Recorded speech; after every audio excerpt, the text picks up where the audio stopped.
Hey, Jack. All right. You got this stuff? Yeah, all cleaned in oil. Oh, yeah. Beautiful. Beautiful. Let's get it on. Who are these guys? It's my theme music. Every good hero should have some.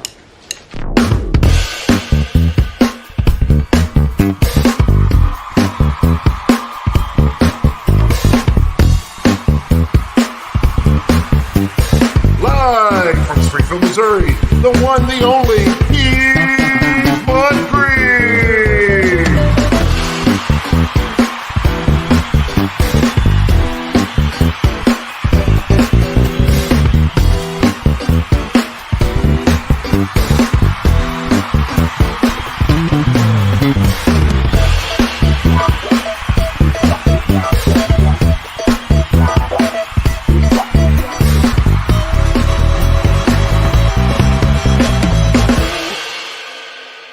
Excuse me, can I get a cup of coffee?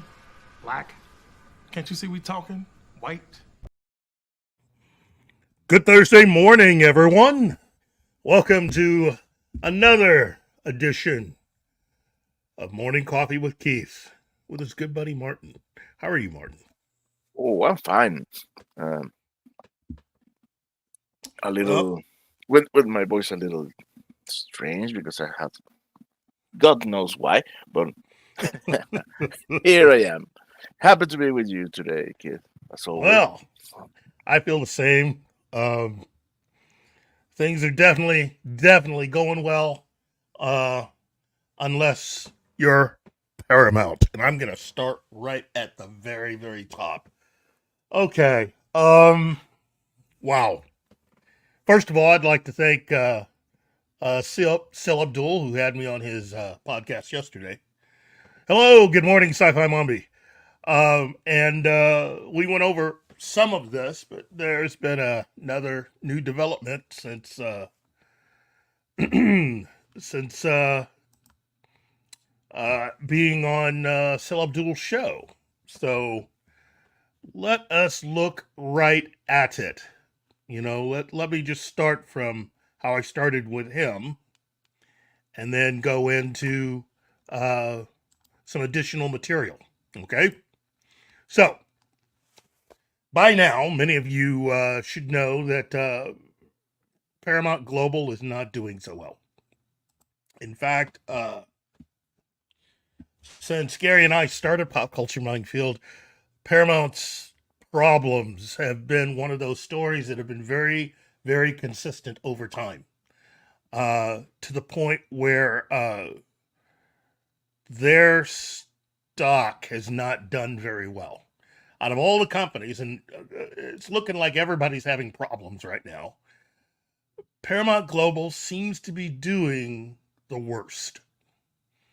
And I will admit up front, you know, I am a big Star Trek fan, always have been. Paramount's really probably my go-to studio. I've been a Paramount fan, been indoctrinated since, you know, noticing that they held the rights to Star Trek. But I like a lot of what they've been able to put together. What has been happening over the last really 8 years has not been very good for those of us that have a special place in our hearts for Paramount Pictures, at least. It's just not been good, you know. Out of all of the streaming services, if you were to go to the top 20 people who have been paying attention to this story, who have been looking what's going on at the streaming services, almost all 10 would have told you that they had to expect one of the streaming services to just completely fold. Almost all of them would have said Paramount. That's how badly it's been doing.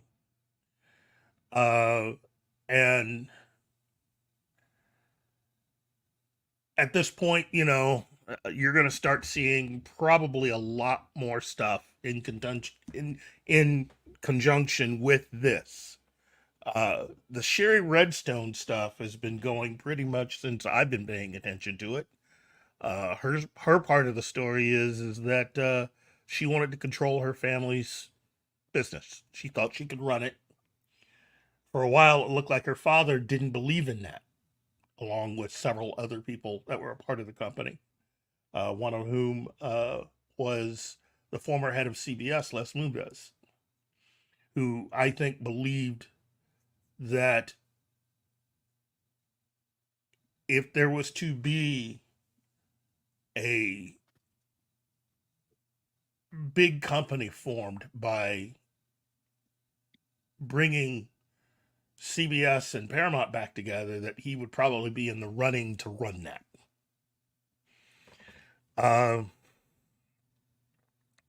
I think a lot of that fighting has affected a lot of things that they've done, especially Star Trek, big time. And that has led to a lot of the views that people have of at least Sherry Redstone. And I think what a lot of people don't understand about Sherry Redstone is that her control really emanates from National Amusements, which is the company her family founded. That was founded by her father. And it is through National Amusements that she and her family have a majority control over both Paramount and CBS, thus Paramount Global. Okay? So the deal that many heard about between the recent deal that people had heard about between Paramount Pictures and really David Ellison's company, which for whatever, Skydance, that's it, Skydance. That was originally meant to be a deal that Skydance was going to buy out Sherry Redstone's shares in her family's company, National Amusements. Okay? So that's the confusion on this entire thing. It was not really something that Skydance was really interested in doing that any other way. And the reason why taking over National Amusements was more important was it would have been a way around all of the red tape that they would have had to go through when the government got involved to go over the deal. And that's really the portion that everybody who looks at this needs to understand. Okay? And I'm about to bring Disney into this. Disney's successful acquisition of Fox is really the thing that has been driving this entire issue. And a lot of the negative backlash in the aftermath of that deal is starting to have an effect. And in this particular case, it's having an effect on Paramount. This is the reason why I keep saying it would be very difficult for any deal involving Sony or anything or anyone else to basically try to do a deal to where they can take all this stuff. You know, the only way that's going to happen is for a lot of other changes to happen. Basically, Paramount Global cannot be in the condition and size and shape it is right now if Sony is to do a deal to have any kind of control over this. They would have to lose a lot. Okay? Well, to get back to at least the Skydance deal, Skydance was going to buy out all of Sherry Redstone's shares. And by doing that, end up having majority control of Paramount Global. Now, that deal probably would have had an incredible chance to get through. But turns out that there had been someone else involved. And in this particular case, there had been the person that had previously been running Paramount Global had been making certain deals and doing it without the knowledge, apparently, supposedly, according to stories, had been doing it without the knowledge of even the board. And I think it was Bob Backish. That's it. Bob Backish had supposedly been trying to make deals, and it's one thing to make deals; it's another thing to be in that position and to not have the board informed. Okay, that is the way a company of that size should run. Just because you're the CEO does not give you the ability or authority to make deals without anyone on the board knowing. You know, the CEO answers to the board. Okay? This is not the Disney, or in this case, the the big bad Bob Iger way of running things, which, in my opinion, still is one of those things that could come back to bite even Disney in the butt later on. You have to run things the correct way. And from what I've heard, from what I've learned, that's one of the major reasons why Bob Backish was let go. And as stated in the story that was printed on June 25th, 2 days ago, in Variety, Todd Spangler, in his article, Paramount Global co-CEOs have hired bankers to evaluate asset sales, tell employees they've identified areas for job cuts. Okay? This is not a happy story for the most part.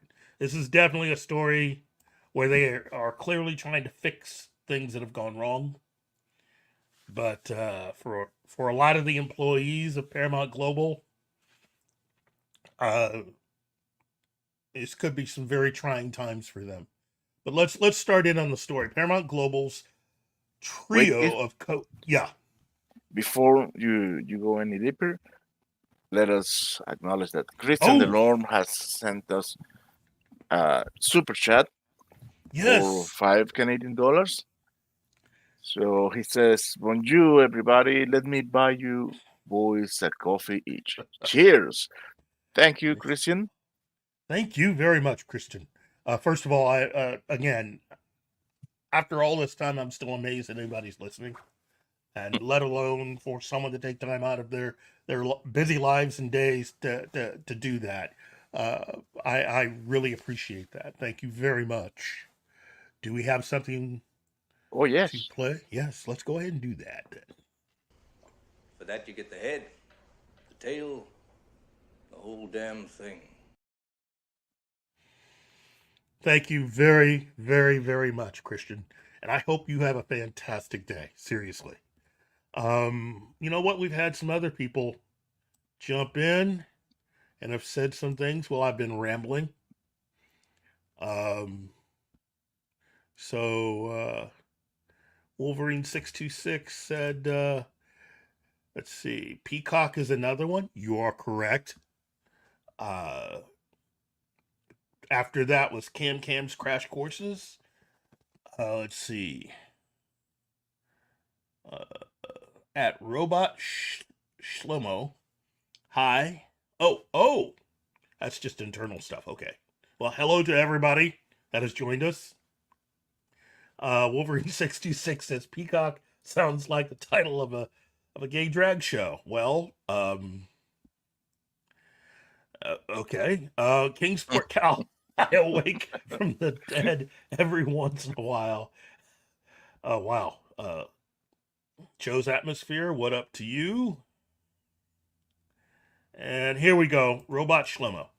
And to think Paramount used to actually make money in the 90s. They owned Madison Square Garden, the Knicks and Rangers, Radio City, and the movie TV business. You know what? You're right. You're right. They have fallen far. You know, and I think they owned a publishing company, and that was one of the first things that they offloaded when we started doing this show. Wow.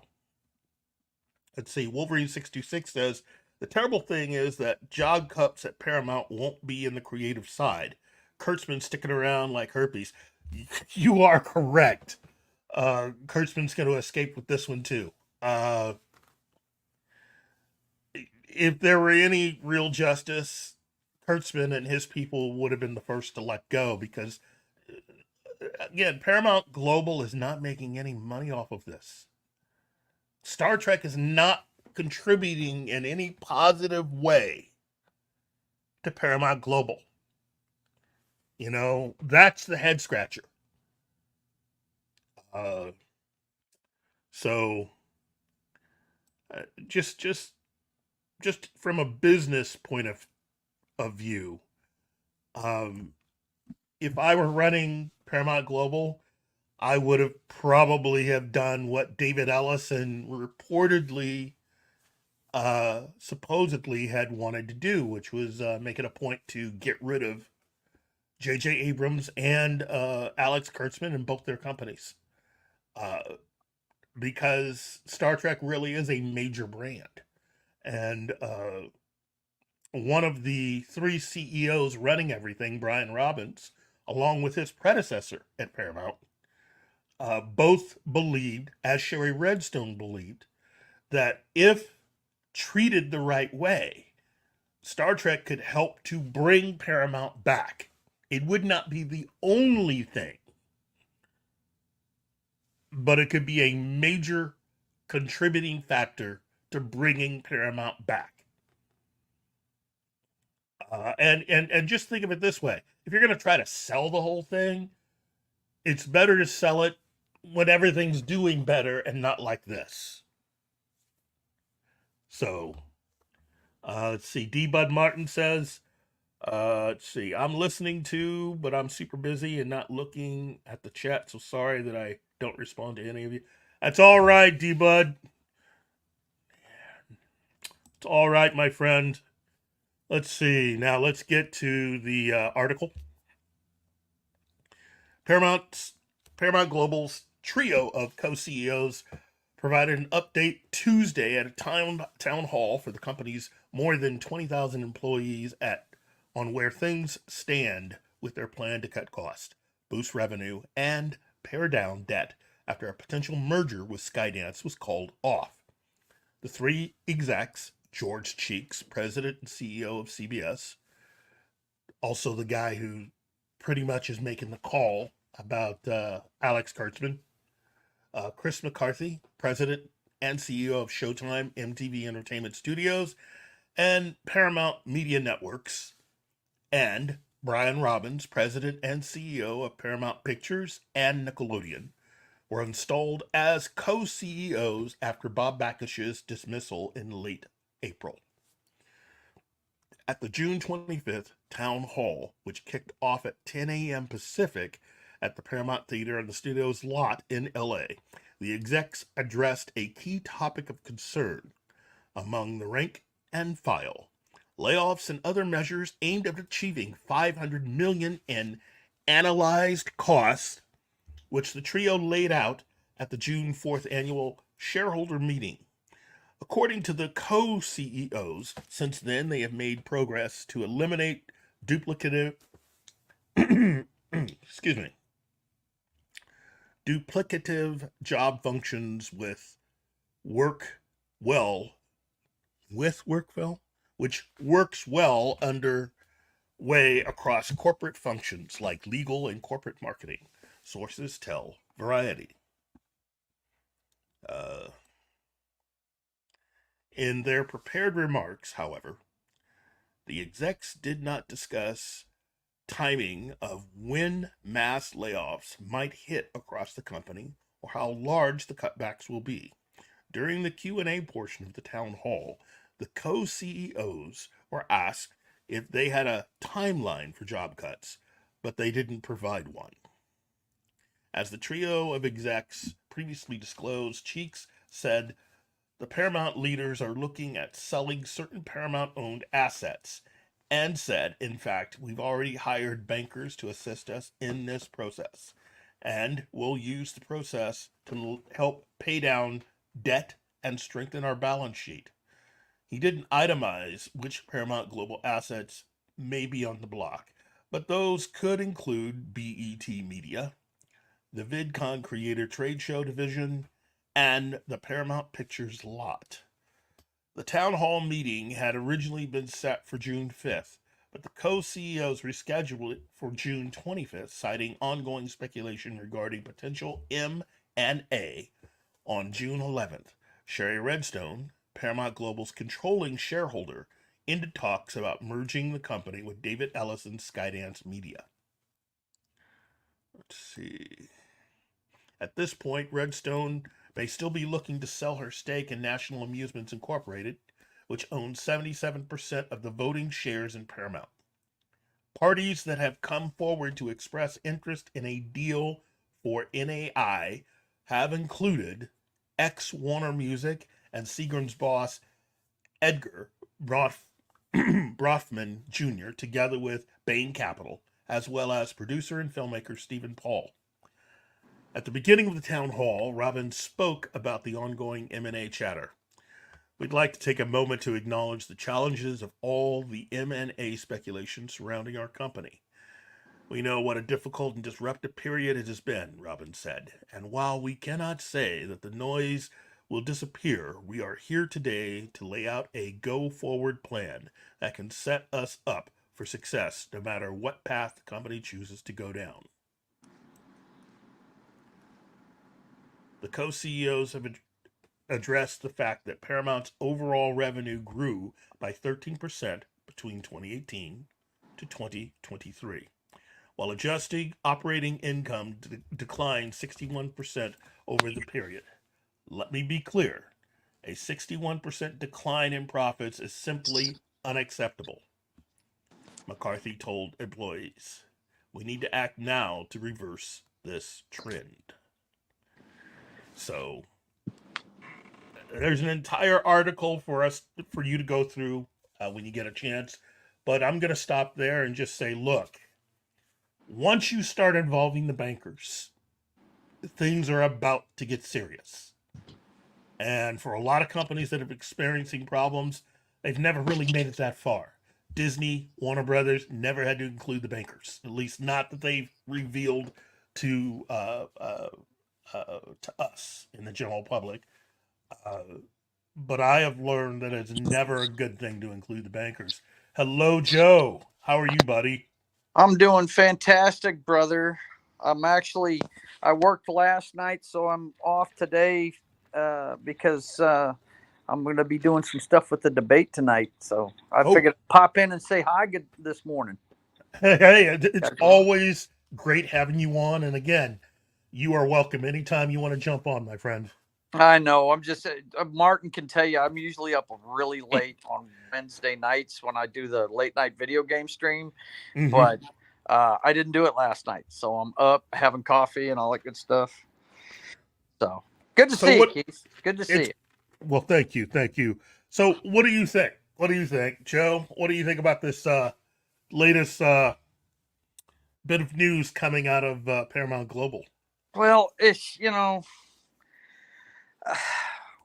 that company, it's bizarre to me. I mean, they're putting out some of the best stuff. Now, I'm not talking about Star Trek. I'm talking about the Taylor Sheridan train. And from what I'm hearing in that letter, it's the first time I'm hearing it. I mean, everything's for sale. That's what it sounds like. Yeah. So, looks like that, and I think that's going to happen with a lot of these streaming services. Before they fail, they're going to be shipping out properties for sure. Yeah. Yeah. It's just, look, I've said it before and I'll say it again. David Zaslav warned everybody. And when he came forward and started talking about how streaming services really are doing the opposite in Hollywood, how they are not the key to success for everything, he got laughed at by everybody. Yeah. And then he took over Warner Brothers. And now he's having a lot of success behind the scenes and making sure that company is paying off all of its debts. And they were on the brink when he took over, and yeah, he got the red ink pen out and started slashing. Yep, and that's what you got to do in business. That's what you and I do with our home economics, right? I mean, certain things you can't have anymore, certain things you can't do anymore. And again, you should never try to compare too much how Disney's doing things with how everybody else can do things. Because Disney has a lot more assets. They got a lot more money coming in that a lot of these other companies don't have. And for Warner Brothers to have done everything that they've done, it's amazing, but it is just basic business. It's no harder than that. Even Zaslav would tell you, this is not some magic wand. This is what you got to do if you want to survive. And Paramount Global has had some issues in their past, in the past few years, I should say, that they could have done some of this, but certain people, certain portions of the business thought that they could continue to do everything that they had been doing before. And in certain instances, continue doing all the stuff that got them into problems before and not have anything happen. And I'm looking right at George Cheeks and CBS. I keep bringing it up because it's a symptom of a much deeper issue. If I truly were running everything, if I had 77% of that company, if I just bought it from Sherry Redstone, my first issue would be with George Cheeks and CBS. What I have found is that Paramount has always been eager and ready to make these kinds of changes for years. And that CBS has been doing the exact opposite. And I would really like to understand what George Cheeks, I would really want to hear it from him, what the blank he thinks he's doing. Because as far as I'm concerned, forget the fact that I'm a Star Trek fan. Just based on the same kinds of issues that David Zaslav saw, how can you explain keeping Star Trek under Alex Kurtzman going? Yeah, well, you guys have been preaching that for years now, ever since they hung their hat on Star Trek to start that streaming service. Mm-hmm. That was the main pushing point. I mean, mm-hmm. They've got the sports with CBS. They've got a good sports division, but man, Star Trek is what they were selling it on. And what a disappointment it's been. And how many years into it are we now? I think Discovery's had like 5 seasons. Yeah, 2017. And, technically since 2016, but it's definitely since 2017. Right. We're coming up on a decade here pretty soon, in a couple of years. And you got to turn the ship around at some point, don't you? At least. Because there's no point in continuing to go down a road that at this point is costing you. And Robot Shlomo had this to say. You'd think this was only a Paramount problem, but all of their properties across the board are struggling. What was the last hit Comedy Central had? I can't think of one. You're right. Yeah, the only thing as far as that goes, and what's funny is Comedy Central doesn't even have it now. It's exclusive to the streaming services, South Park. So Yep. I mean, that's their biggest hit, and it's not even on Comedy Central anymore. It's on the streaming service. But you know what? Anything that you can do to bring in more money. First and foremost, you got to start bringing in some money. You can't be bleeding cash, so you got to stop the bleeding. Yep. And the two ways you're going to do that is whatever's costing you a lot of money and isn't bringing in any money. You've got to stop the bleeding and or get rid of it. Okay. And the second thing is bring in more money. Now, personally, my view has always been let Paramount Plus go. Let it go. And start doing deals for the content that you have. And at the very top of that list, take whatever Taylor Sheridan wants to provide, let him do it. Let him do it. That's right. He has proven that he can run whatever show you want done. So, yes, let him do what he wants to do. He's part of that rarefied group of creatives, that what he seems to do speaks to people and people respond. And given how popular the Yellowstone brand is right now, I really can't understand why they can't just do a deal with with Amazon or Netflix or even Apple to have an exclusive rights to that so you can start bringing in some money. Right. And then well, it's shown on, what's funny to me, and I don't know how this ended up this way. It's on Peacock right now. It's not even on Paramount. If Peacock wants to pay out money, and I'm sure Peacock would be happy to give over some of that nice, fluffy, straight up green cash that they've been getting from Disney. Yeah. Right. So even I would do a deal with them if they wanted to pay enough to keep it going. You know, but you can make money off of that. And I would tell Taylor Sheridan, I mean, I again, if I own 77% of the company, I would tell Taylor Sheridan, look, man, what do you need? What do you want? Whatever you want. How can I do a deal with you where you can just feel free to create whatever from now until you decide to not do anything ever again? Right. And stay associated with us. I'll be right back, buddy. I'm fixing to switch ahead. From my mobile to the computer so you guys can actually see my face. I'll be right back. You got it. And Wolverine 626, I can't disagree with that.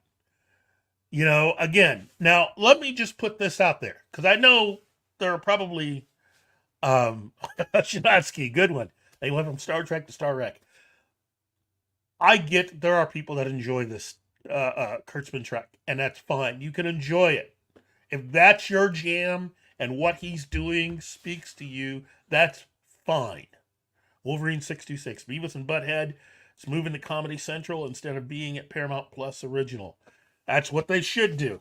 Again, that's another big one that they have.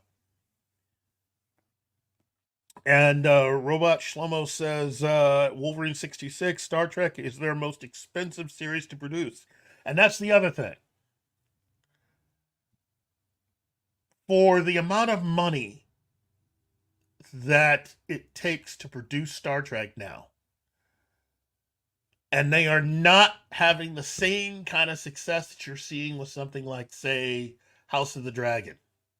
That is unacceptable. Again, all you Star Trek fans out there, you should know that not everybody that is critical of Kurtzman Trek is critical for the reasons that the Kurtzman Trek people have told you. For me, it's just basic business. A lot of money is spent, and I would expect to see a lot of money come back in return. Nobody is buying any of their products. This is a zombie brand, is what they are doing right in front of everybody. They are creating a zombie brand. And I still can't figure out how that really works out for anyone whose name isn't Alex Kurtzman. Cam's Crash Courses. Take it easy, everybody. I got to deal with USAA. I was in another car crash, and they are telling me it's my job to find a place to fix it because the 2 places on their list in my state are too busy. What the? Okay, first, Cam. Hopefully you are all right. It seems like you are. I wish you a lot of luck today, okay? So you take care of yourself, and we'll be back here for you next week, okay? Welcoming back Joe. Wolverine626 says the budgets on all these movies and shows are far too bloated. And you are right. They are. I would like Alex Kurtzman. If I owned 77% of this, I would have wanted Alex Kurtzman to come to me and explain to me how he can be given all this money and the return that we're getting on this is what it is. Okay? Yeah. Something's going to have to change. They've had one good season out of all the shows they've done. And that was and it was a jangling keys season. We all all admit it, but it's the only good thing they've done. Yes. I mean, I gave Discovery till like 4 episodes into the 3rd season to keep me around, and couldn't do it. And then thanks King Sport Cal. This actually, I don't know what it says. It's South Korean. The red letters on here, but my buddy sent it to me from South Korea in the military like 20 years ago. He sent it to me. But yeah, I gave Discovery till the 3rd season, the start of the 3rd season. I was kind of hopeful for the only good thing in the 2nd season of Discovery. Actually, in my opinion, the only good thing to come out of Discovery was our guy Pike. Mm-hmm. I can't even remember the actor's name. I'm having a senior moment, but Anson Mount. Yeah, Anson Mount. That's it. Yeah, his Pike was great. My favorite thing I saw on Discovery was when he actually saw what was going to happen to him to put him in the chair. I thought that was cool as shit.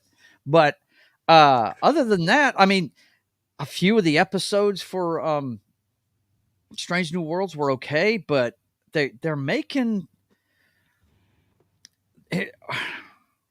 Look, when you have a love affair between Kirk and a descendant of Khan, that's all wrong. Then you got Spock. I mean, we're delving into Spock's relationships. No, I don't want to see that. And you know, Spock. I want to see Spock as he was in the original series. I'm an original series guy. I never got into any of the rest of them. The one that I've watched extensively besides that is the Bakula one. Enterprise. Yeah. And, can I ask you this as an OG Star Trek fan? Yes. Now,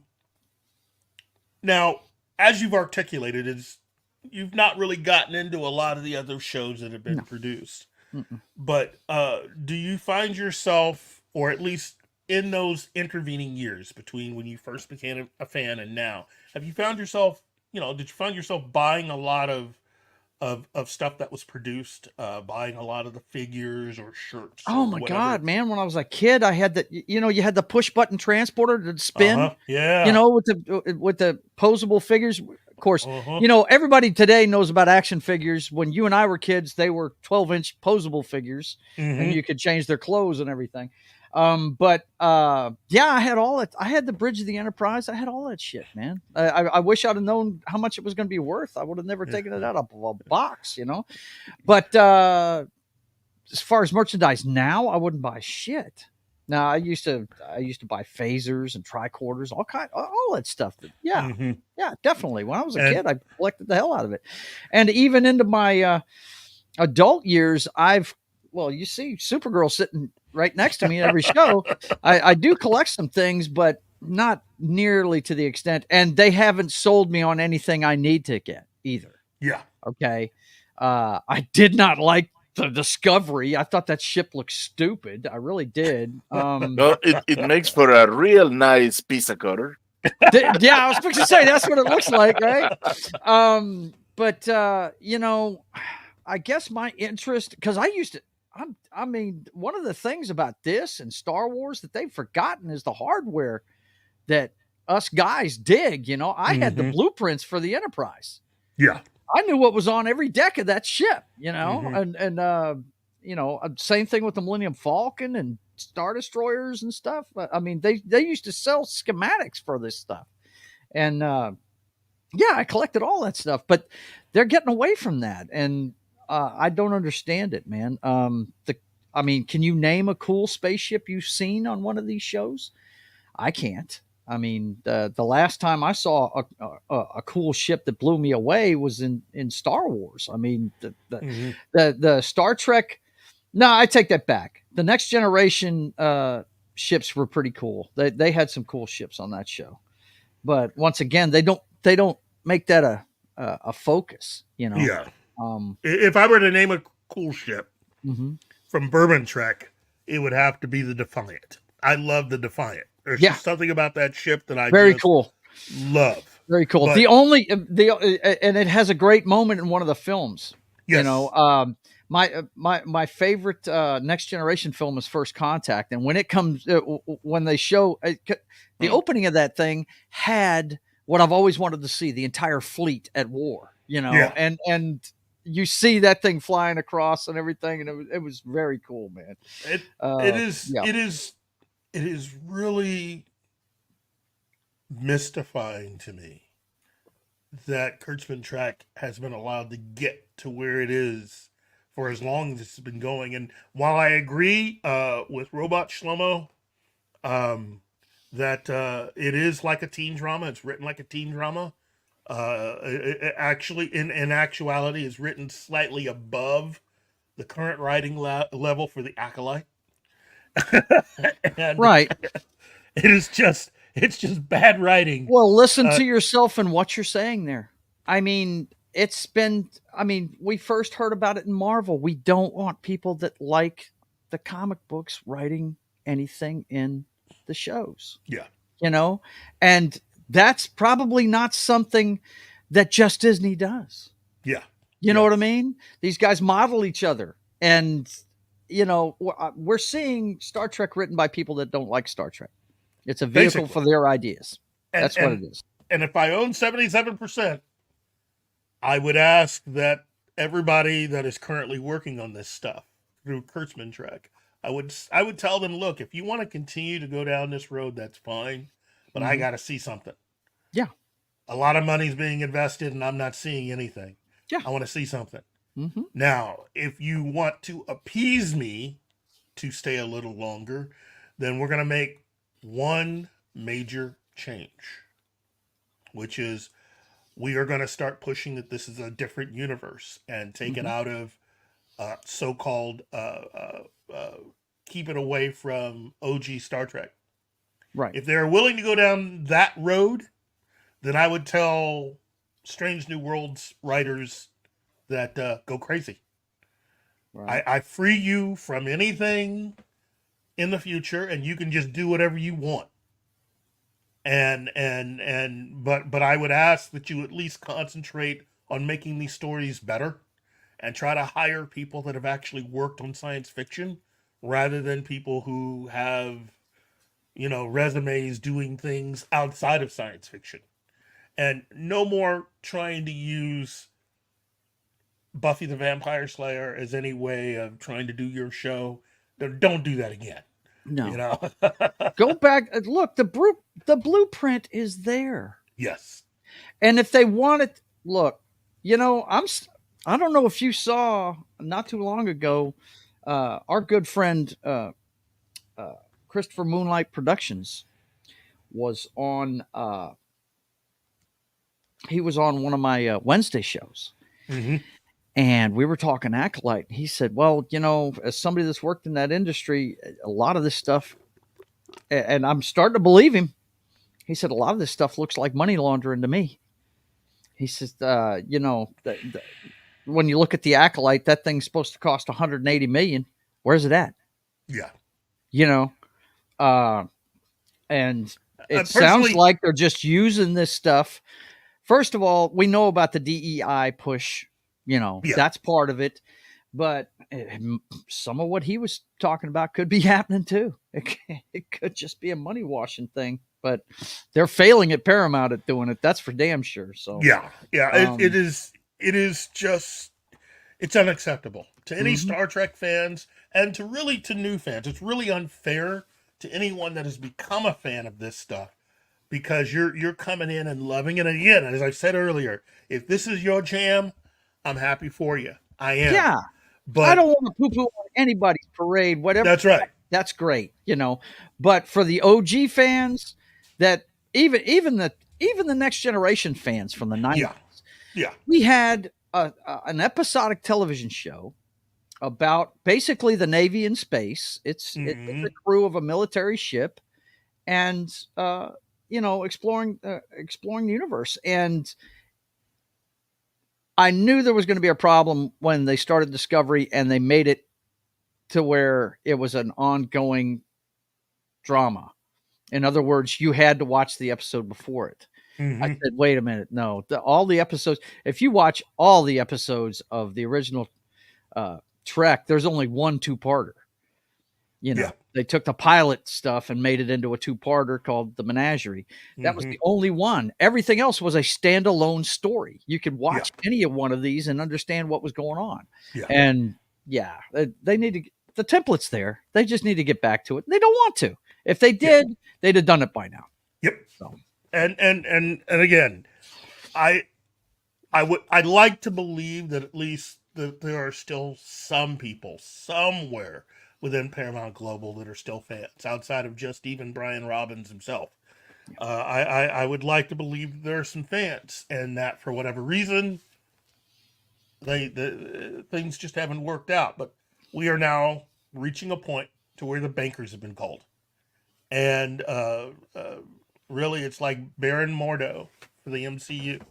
Someday the bill comes due, and that is coming soon at Paramount. And so I'm and let's surprised. Let's hope against hope that Star Trek is the first thing they sell to somebody that really wants to make some money with it, man, because it can be done. It will be bought by Disney. Oh God, no! Come on now. Let's not have a Doctor Who situation where the BBC throws up their hands and Disney grabs it. Come on, man. We don't want that. No. Yeah, my hope would be if somebody were to attempt to do it, that it would be purchased by NBC. To me, it makes a kind of logic that ultimately Star Trek would be purchased by the network that originally ran it. Right. Yeah. If Paramount under Brian Robbins is no longer allowed to do it, then yeah. And wait a minute, Wolverine 626, he says, I look at strange new worlds like JJ Trek and alternate universe. And let's see, Robot Shlomo says, it's right at Joe. I was just about to say that. They know the Make It So, Earl Grey tea, and the Eddie Murphy bit about Kirk and Green Women. That's right. And then we have the Wolverine 626 says television needs to go back to episodic 20-plus episode seasons. Hear. Save those 8 to 10 episode seasons for shows based on a book series like Reacher. You are quite correct, Wolverine. And I will tell you, to expand on what Wolverine's saying, I think you're absolutely right. And I think, and this is just me, you guys, anybody that's watched my channel knows I preach this all the time. I say that streaming services are cutting the legs out from underneath Hollywood. Yeah. They're doing it to themselves. Yep. And, I think that they're doing it backwards. I mean, did you see when they put Yellowstone, a great show, by the way, Foxy and I just got done watching that for the first time. We binged it, and oh my God, Taylor Sheridan's the bomb. I love him. But anyway, you remember last fall, I think it was, during football season, to go up against the Sunday Night Football game on NBC, they showed 3 episodes of Yellowstone in prime time. Okay. why in the hell aren't these, and people aren't watching network television anymore, and they wonder why aren't they running Yellowstone's original shows on the network first and then putting it on the streaming service? I agree with you. I mean, they're doing it backwards, man. Yeah. Although in the case of Star Trek Discovery, when they ran the entire first season of that show, and they were doing worse than Batwoman, and reruns of game shows. That's the difference between a bad property and a good property. Okay, I mean, imagine if who is it that's got Prime? It's Amazon. Prime has Reacher, right? Imagine if they did a deal with the network. You know, we get so much of the ad buy, right? Put it on Sunday nights at 8.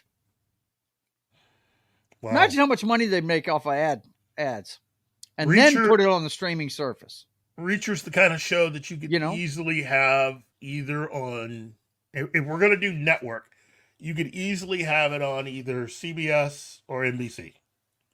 And got the Commander-in-Chief mug out for tonight. Hey. Yeah, I do. And then for other shows, I mean, look, I agree with you, Joe. They are doing it backwards, because I would probably try to do that kind of deal in order to bring in more money for Paramount Global. I mean, that should be the number one thing, as I said earlier. You got to start bringing in some money. Yeah. You know, you can't keep going down this same road and not have anything coming in. That's it. You know, you owe that to your creditors, to your shareholders, to make the money. And my thing is, at this point, a lot of what they've been doing hasn't been doing that. And anything that is successful is being run in such a way where it makes it difficult to see any sort of profit from that success. I hear you, Wolverine. He says no Reacher needs a premium channel, not censored. Imagine this: they put the edited version in primetime first, and then send it to Prime for the binge model for people to binge it unedited. It would sell both ways. Yeah, it would sell both ways. I agree. In fact, if Kurtzman Trek had actually worked, or in this case, if Star Trek as it was originally conceived by Brian Fuller had worked, I could have actually seen them go down that road where they would create original movies that you could run on Paramount Plus. That would have been something that would have attracted a lot more interest. Creating projects much the same way they're doing really with Taylor Sheridan's Yellowstone universe. You know, you've had several spin-off and or, special project shows related to that entire universe. I didn't know that, Wolverine. I didn't know that. I'm late to the party on Yellowstone. I'm late to that party. It is just, that's their biggest thing. In fact, if I were CBS, look, I will say this. San Diego Comic-Con this year is going to be interesting. Unlike in years past, this is the first time in a long time where I can actually see that it is something important if you want to get word out about what you're doing and get fans excited. Paramount needs to hit San Diego Comic-Con hard. And they need to, if for anything else, bring the entire cast of Yellowstone, even if Kevin Costner's not with them, bring them to San Diego. Because if you do that, you will, first of all, make fans happy, and you'll be able to expand your fan base. I know that saying San Diego Comic-Con and Yellowstone in the same sentence, trust me, there's a lot of overlap. Because people like good storytelling. Oh, yeah. It doesn't matter what the genre is. They just like good storytelling. And it's the same reason why you can't have that kind of success with Star Trek as it currently is, because nobody's really watching. Yeah, it's not a good product. And look, bottom line is, if you don't have a good product, people aren't going to repeat watch, and that's what you're looking for. That's it. Especially when it comes to streaming and all that good stuff. I see a lot of people are saying they need to keep it on the networks on cable and stuff. But I'm just talking about as a business model. Yeah. For instance, let's look at the movies. People aren't look at the one that I always bring up here recently was a great movie I went and saw. The Stuntman movie, The Fall Guy. Yeah, The Fall Guy. Yeah, it was a really good movie, but nobody went and saw it because it really didn't. It didn't have that big screen. I got to see it in the theater thing. People liked the people that were in it, no doubt.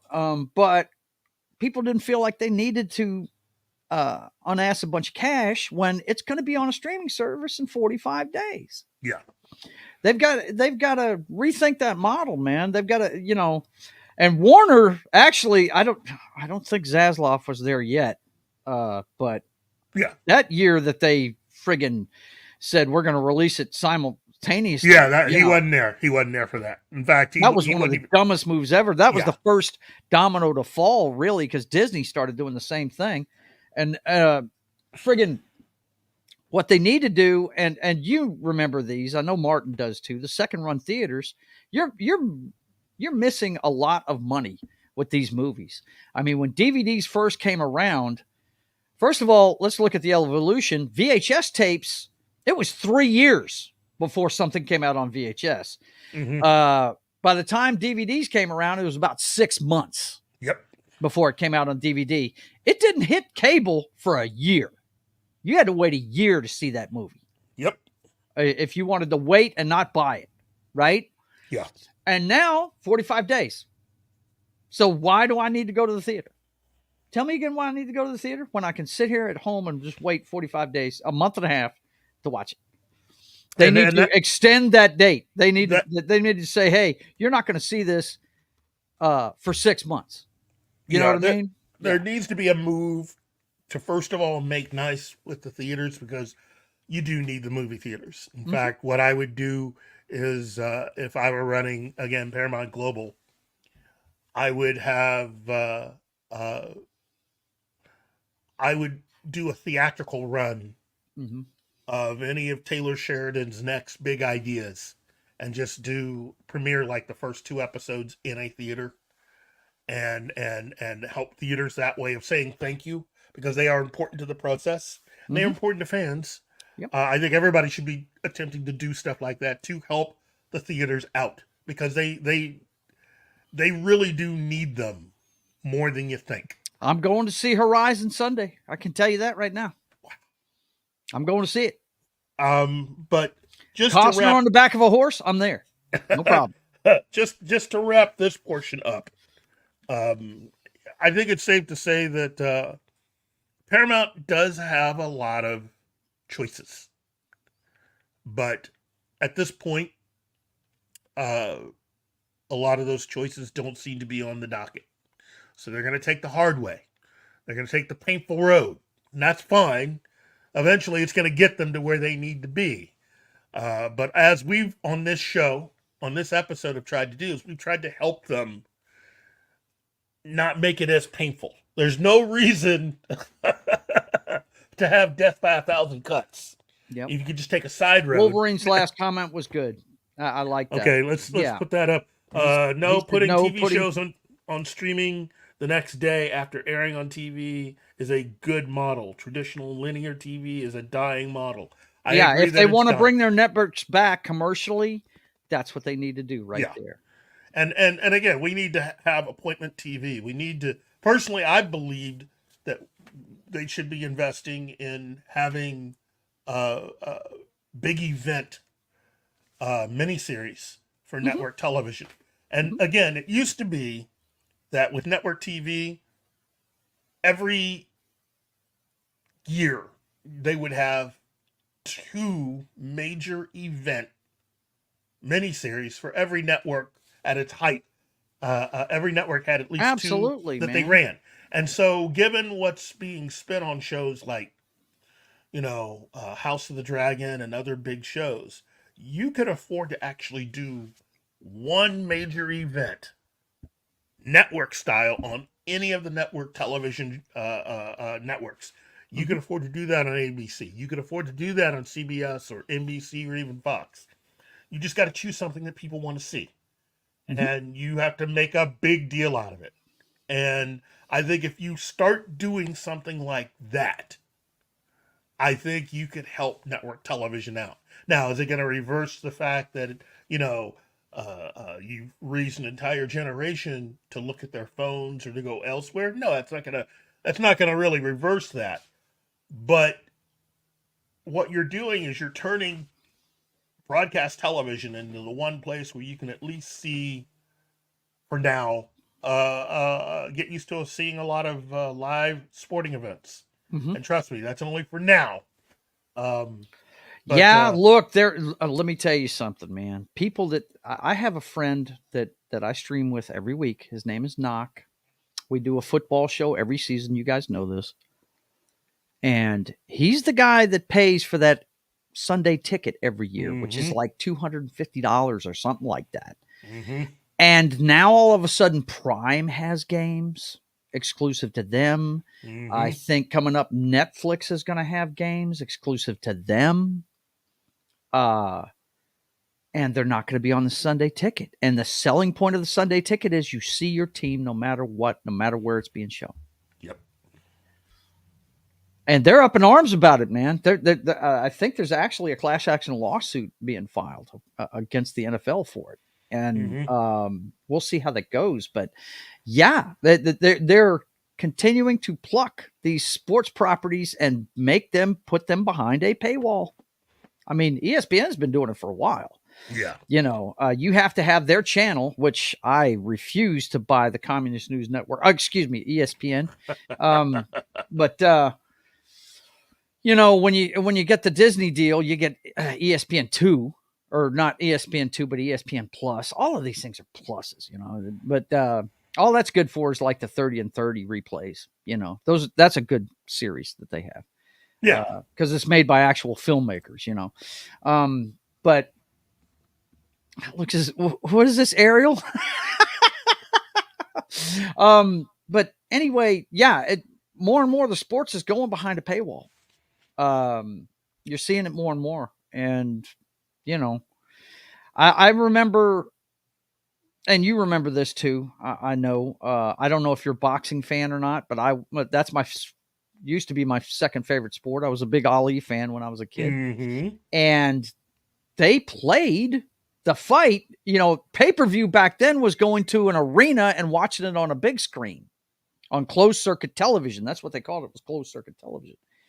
And but you saw it the next day.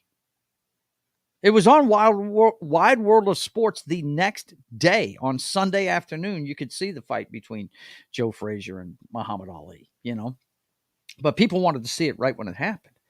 And that was the pay part, but you could see it the next day. And that's going away. You're right. Pretty soon here, they see what kind of cash cow sports can be. Any kind of sport. People love sports. They do. And gambling is getting tied to it now.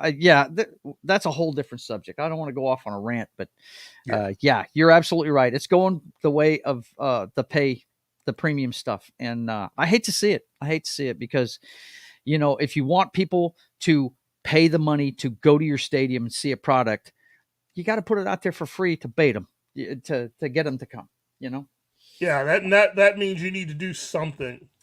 Something needs to be done to get people to want to do something. If you want them to really experience and enjoy something that you're providing, especially even if it's something that they eventually have to pay for, like streaming, you at least need to give them something. And for my money, I mean, they're not really doing it. They're not really supporting the networks. I personally, I would make that something that is a total part of whatever new plan you have going forward. I would try to bring down the cost of all these Star Trek shows that they're doing, and at least have one that runs on network television. Right. Now, cost-wise, it would be inefficient because it is so costly to make an episode. But here's what I would do. I would do something along the lines of what they did with Picard.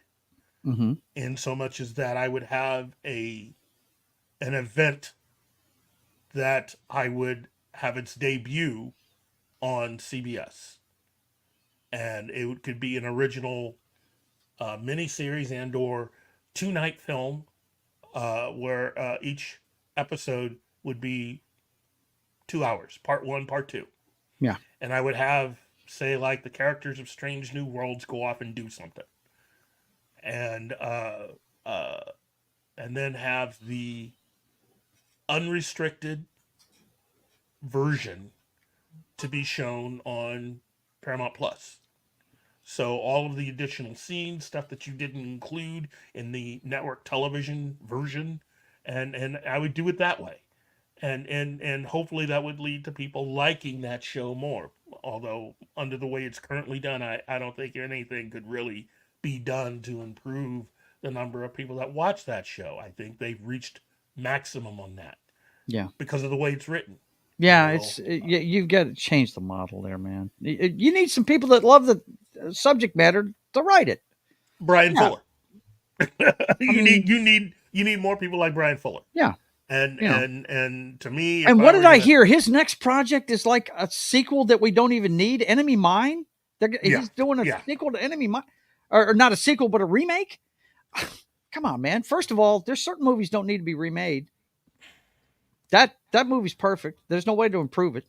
Well, I mean, CBS is getting ready to launch a television series version from an almost 20-year-old movie. Yeah. Starring Hugh Jackman. And they're getting ready to do a Van Helsing television series. Oh my God, no, please. Really? Oh, yeah. Here, wait. That's one of my guilty pleasures. Don't be poo-pooing. It's not Van Helsing, okay? I freaking hate Van Helsing. With a sword. Oh okay? my God. I'm just saying that according to CBR, Van Helsing series lands at CBS 20 years after Hugh Jackman movie. It's a story by Adam Milstrip, and it's the monster-slaying Van Helsing will make his way to television, as it was recently announced that a new series is in development for CBS. Per Deadline, British novelist Jonathan Lee will be writing the upcoming series with Elementary creator Rob Daugherty, set to executive produce alongside Carl Beverly and Sarah Timberlake. The upcoming series is a contemporary take on the monster hunter Dr. Abraham Van Helsing, who uses his uniquely inquisitive mind working alongside his relentless FBI agent Mina Harker to solve New York City's most harrowing cases. Basically, it's a cheap version of the Van Helsing movie, where they redo the entire thing, and in order to cut down on the cost, they make it modern day. Yeah. Wolverine says at least Van Helsing will be a dude again. I was going to ask when you brought it up, Keith, are they just rehashing the female one that was on Netflix? Is that what they're doing? Don't be so sure he's going to be a guy. Maybe it's gender fluid. I was fixing to say, watch out. They're going to put Elliot Page in the lead role, and we're all going to be before we continue, Keith, yes. Ariel has some questions for you. Yes, I will happily go through. Okay, so Ariel, so I don't know if this has been asked before, but Keith, is it true that you have Gary's what?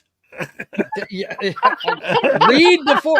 I was fixing to say, read before you read out loud, please. You gotta watch it with Ariel. She'll get you. Gary's brain in a jar? No, I don't have his brain in a jar.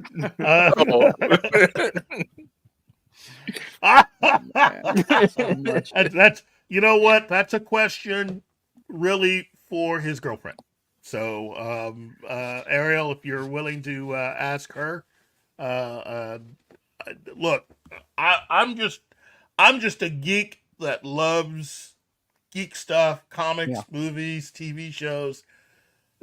You're talking about something that's way outside. Somebody who was it that brought it up to us the other night? I was playing a video game and we got on the subject of Taylor Sheridan, and I think it was who was it that told me this? I can't remember.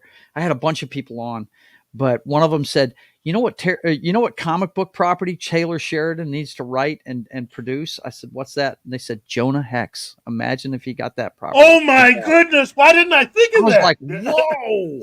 Now that's some fantasy booking right there. Wow, that would be." Well, look. Let me at least say this, because this was an idea I had a couple months back. But I thought to myself, there is something that they could do, because it would be a way of bringing in a lot of actors who they've had some previous experience with, but that people haven't seen in quite a while.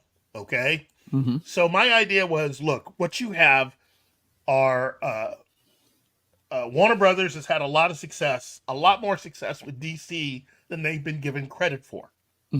And some of their non-superhero stuff that have been adapted into films has actually done a lot better than many people remember. Okay. So two of those have been the Red movies. Right. Yeah. Okay. And one of those that is becoming popular now is The Losers. And that was that movie. That was what, a 2010 film? Yeah. And that film was Idris Elba, Zoe Saldana, Jeffrey Dean Morgan, Chris Evans, Columbus Short. I've got to watch it. I've never seen it, Keith. I've got. I think you would like it. But I came up with the idea of, there'd be a great way to actually, since both films kind of deal with the same thing, to have made a sequel. So it would a third Red movie and a sequel to The Losers at the same time, and include at least some of the members of each cast. I thought that would make a really good outing, because I think having Jeffrey Dean Morgan come back, having Columbus Short come back, and having Chris Evans come back could be something that would be a lot of fun. Yeah. And if you include Mary Louise Parker and Helen Mirren, and maybe even say cameo appearance by John Malkovich and Carl Urban, and mix that with the Losers cast, you could come up with a really cool story and cast. I mean, that's an incredible cast. Yeah. Right there. Okay. And you could bring together these characters and a story that would allow them to basically be one big DC Comics related spy adventure with a lot of guns, a lot of explosions, and a lot of fun. I mean, again, for me, the breakout stars of the Red movies were John Malkovich and Helen Mirren. They look like they had the most fun making that. John Malkovich had a ball with that. He did. Oh, he got to be the conspiracy theorist whack job. It was awesome. So you put him with the Losers cast, with say Jeffrey Dean Morgan, Chris Evans, and Columbus Short. You're gonna have something. Yep. And I think that's again, David Zaslav. This is a for free idea. Something that they should consider. It doesn't necessarily have to be a theatrical film. They could just make it just for Max. Make it you said miniseries need to come back. Yeah, this would be do that. And Chris Evans has been making all of these Netflix films. It's not like he would turn down the opportunity to do something for Max. I think he'd do it if you pay him enough. In fact, all these people would do it if you pay them enough. But It there's just no depends reason. on the exclusivity of their contracts and stuff. That's right. Yeah. So, But that to me would just be, I would be willing to watch that, and it could be good for everybody involved. But that's just me. But you know what? Another thing that I think will be very good is what James Gunn has going on with Superman right now. nice pictures- transition, brother. I was beginning to wonder when you were going to do that. Yeah, because we're getting a little long in the tooth in this little show, long yeah. in the tooth. So Mhm. let's go ahead and look at some of that. Now I have a story here from CBR. Saw that, about- Ariel. That's a loss. We're going to miss that guy. He was a good character actor. Yeah, Bill. Okay, you know what? You're right. Bill Cobbs, great character actor. Jeez, a lot of credits. He will be missed. Yep.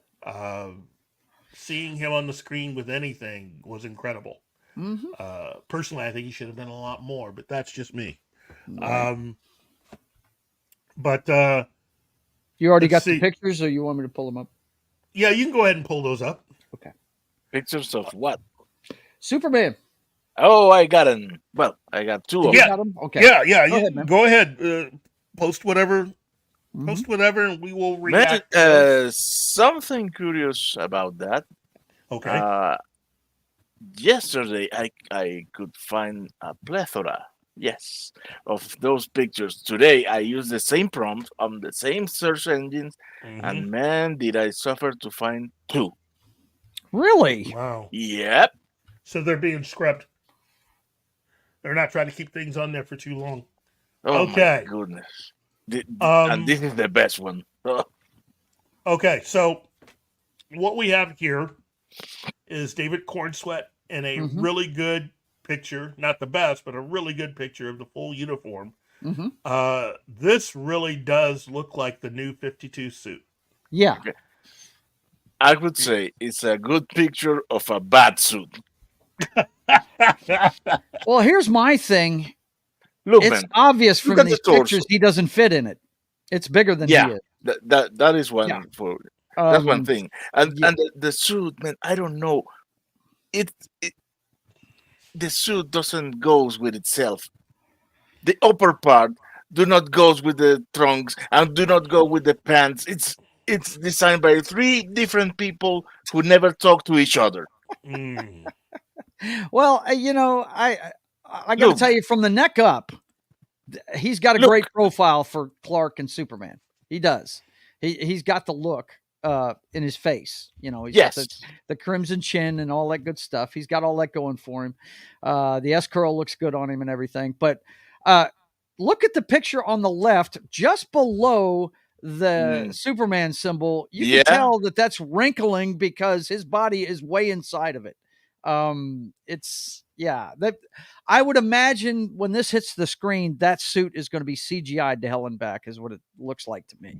It looks way too loose on him. And I do like the belt. I like the belt with the belt loops. That looks like an OG design, but you're right. It looks like two different people designed it. From the waist down, it looks like the OG suit, and from the waist up, it looks like Kingdom Come Superman. Yeah. I mean, all you'd have to do is turn the yellow to black, right? Kingdom Come on it. Superman. So, yeah, right.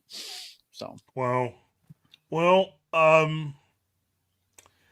I am, as I've said before, I am kind of excited to see this film. I am too. I'm I'm not poo-pooing it. I'm just telling you what I see. He hasn't gotten into the gym and gotten the regime like old Mr. Cavill did. You know what I'm saying? Cavill was a beast. It's obvious they're putting the muscles on him. It's obviously too big for him, and I think they're going to have to CGI it to make it look right. But I'm looking forward to it. CGI super suit. What can go wrong? What with can that? go wrong? Exactly. This is a picture of David Cornsweet Mhm. as Superman and Eddie Gathetti as Mr. Terrific. And I should say Mr. Terrific number 2 on set. Eddie looks good. I mean, that looks a lot like Mr. Terrific from the comics. And it looks, I was fixing to say, the CW version of him wore that same thing. So, yeah, it's pretty much continuously using the same design. Yep. Yeah. I personally think that David will probably do a lot better than many people give him credit for. But I also like the fact that he seems to be excited about the part, which is a necessary thing. Yeah. I don't need someone who's not excited to be Superman. And that was one of the things about Henry Cavill that I loved.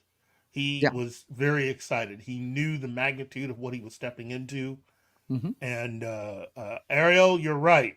Mr. Terrific should be bulkier, big. But here's the thing. David Cornsweet is probably the tallest actor to have ever been Superman. He's a big guy. Is he? Really? Yes, he is tall. I think he's even taller than Henry Cavill. And so it'll be noticeable. It'll be kind of cool having a Superman who really is a big guy.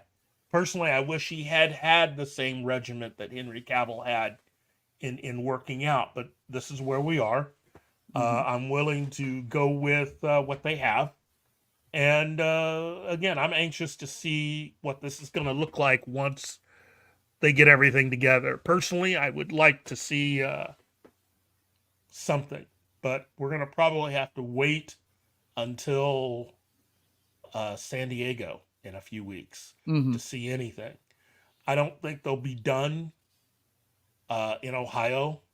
Well, no, they may be done by the time San Diego rolls around because they're not expected to leave Ohio until the 16th of July. I think that's their final day. They will be in Cleveland and in Cincinnati. And Wolverine, I'm seeing the pictures of him now. He has done the work, hadn't he? Why? I wonder why they don't have a tighter suit on him, man. That's pretty wild. 6'4". Jeez, gosh. Yeah. That's taller than me. But he was saying he's done the work, and I'm looking at some of the pictures of him, and my gosh, man. Wow. Yeah, hang on a second. I'll share it real quick. Yeah, why don't they have this guy a tighter suit? I mean, look at this dude. He's jacked now. Yeah. He's completely jacked. Why don't they have him with a tighter suit? I don't understand that. I think part of it is because, the reason why they had Henry Cavill in the suit they did for that one is because some of the muscles on Cavill's suit were also false. But they did it because they wanted the suit to remain pristine so that every picture you took of him was a good picture in the suit.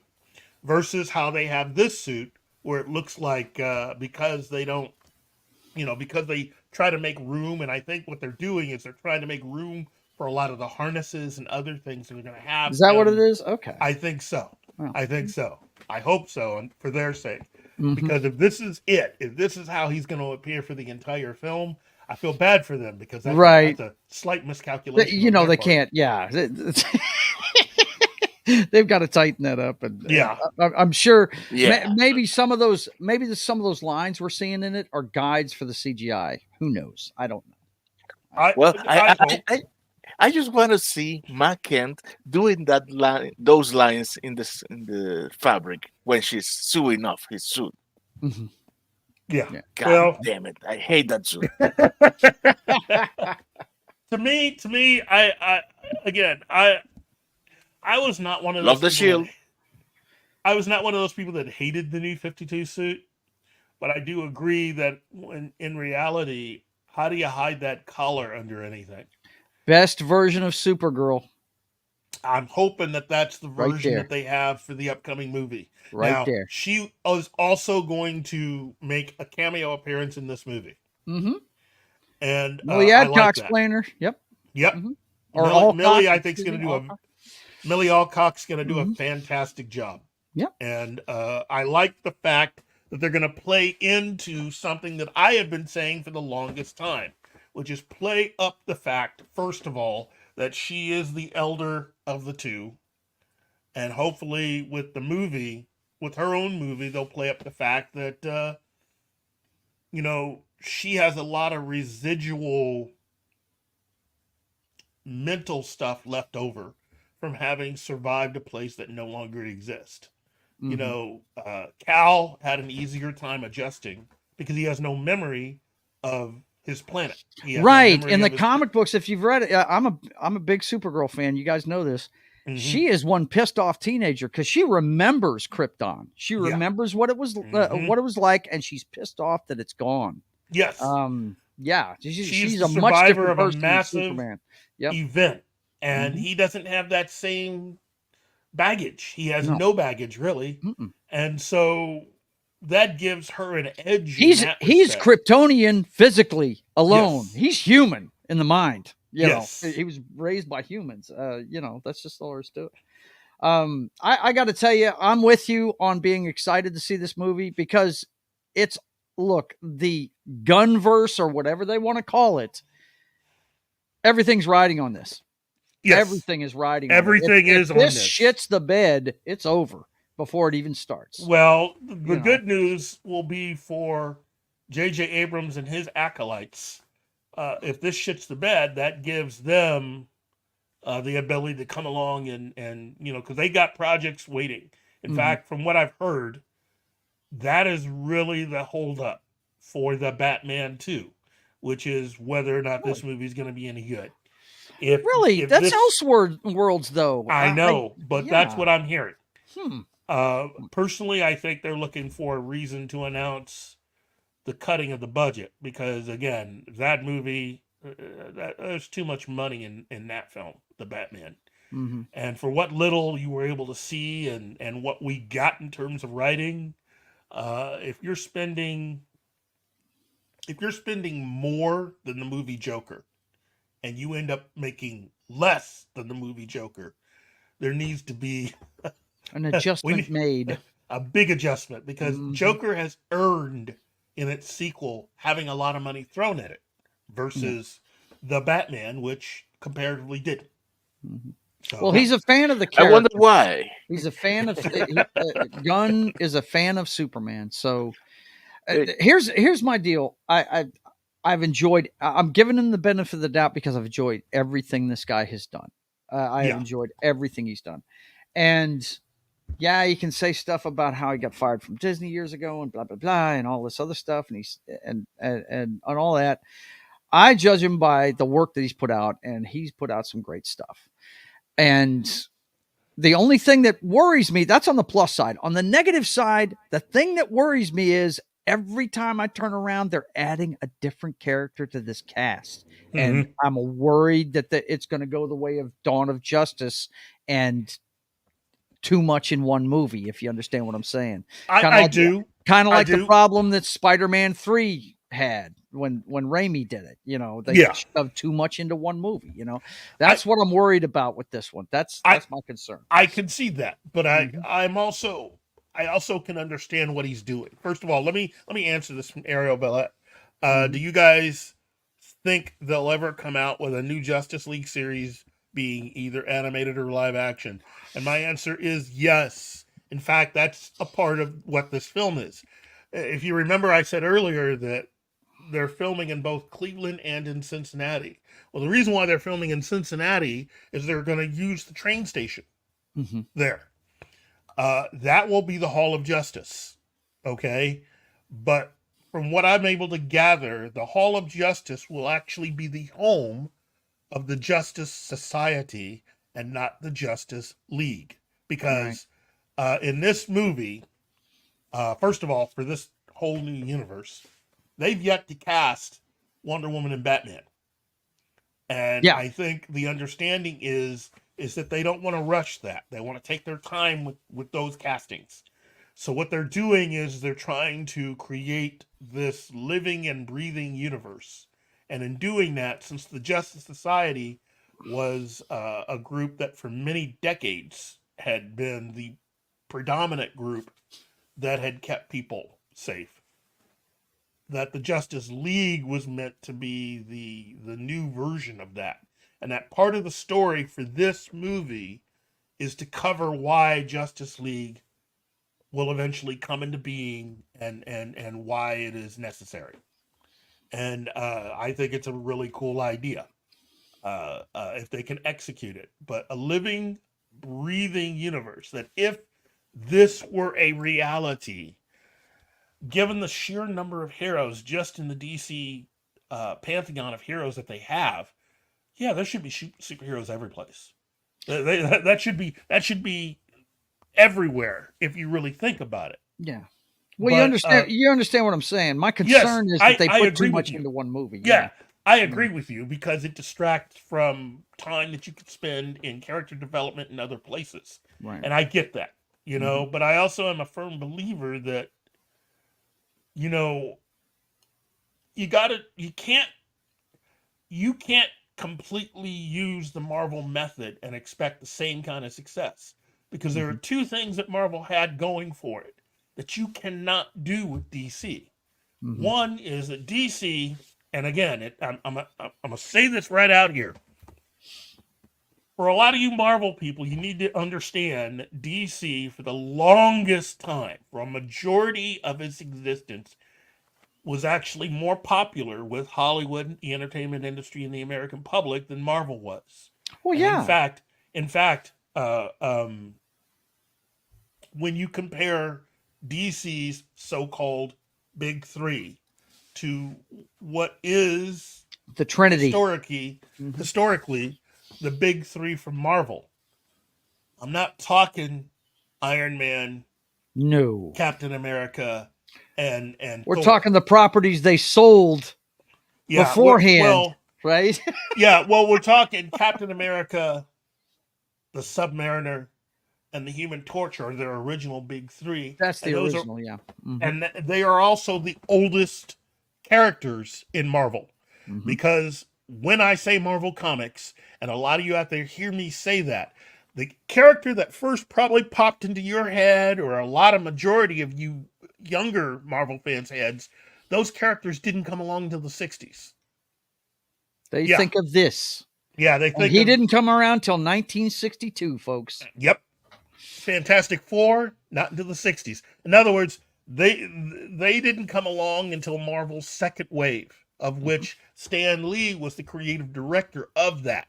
And Jack Kirby was the driving force behind it. That's right. And Ditko. Yeah. Yeah, and Ditko, of course. But for DC, they had a lot of characters they used. In fact, the original Trinity for DC wasn't Superman, Batman, and Wonder Woman. It was Wonder Woman, Green Lantern, and the Flash. Yeah. And that's the reason why it was important of how they in the 1950s when they decided to reboot characters. That's the reason why Wonder Woman was allowed to exist, coming in, being one of the characters from the 40s that was allowed to move on, and she existed without really too many changes. And then it was decided that the Flash and Green Lantern needed to be rebooted. So they rebooted those characters, even created whole new different personalities and people to be the versions of those characters. Yeah, Jay Garrick was the first Flash, right? That's right. And Jay Garrick, I think, worked for... Man, who did he work for? I know he worked he had his own business, I think.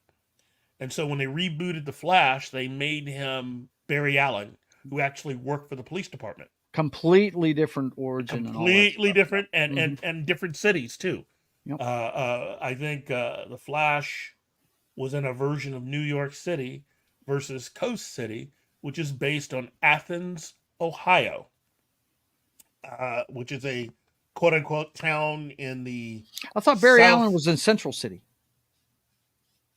Yeah, Central City. I'm sorry.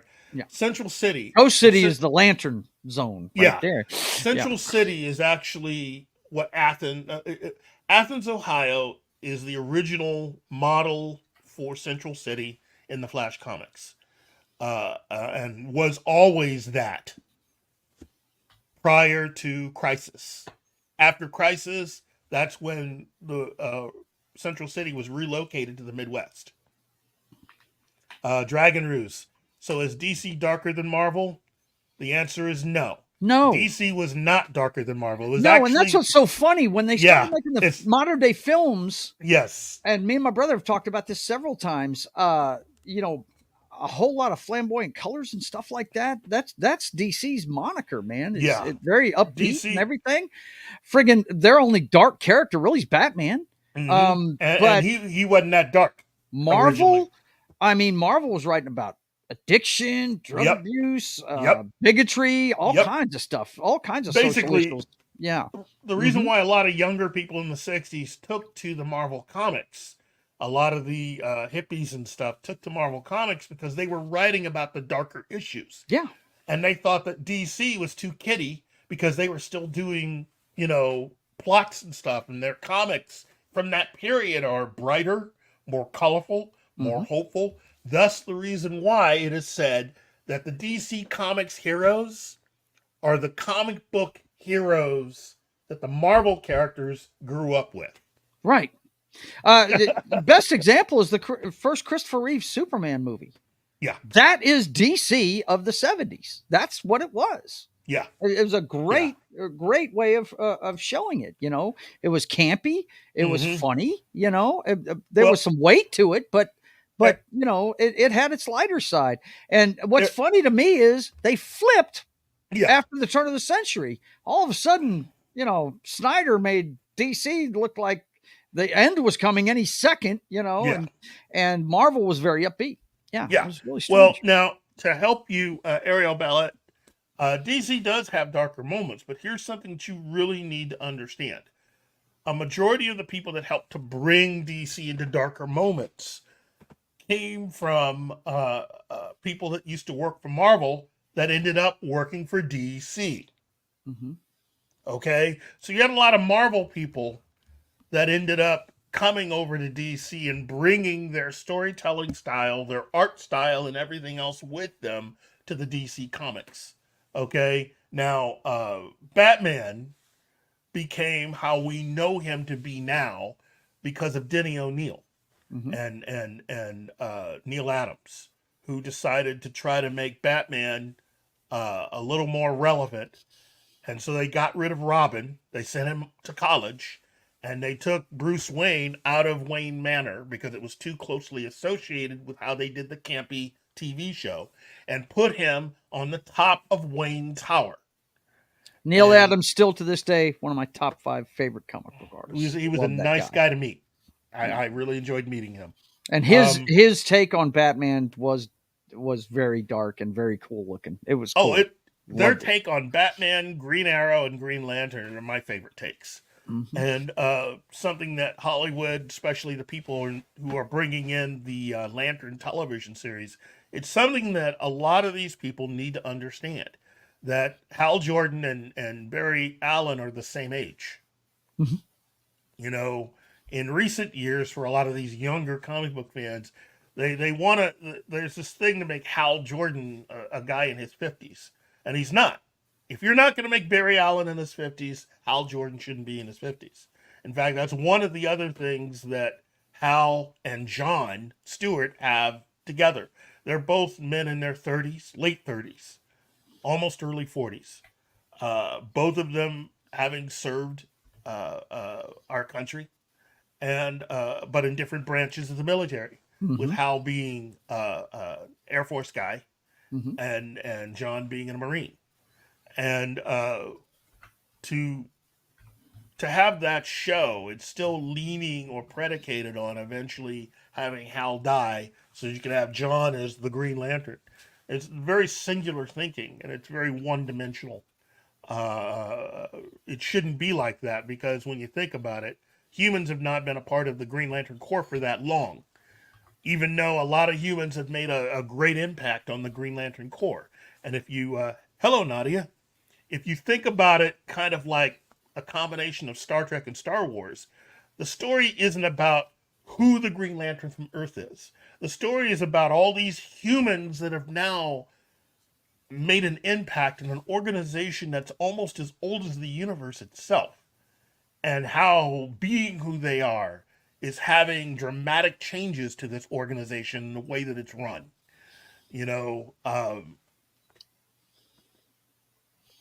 Yes, yes. John eventually got Hal's ring when Hal quit. And eventually Hal ended up getting an upgraded ring, a better ring. And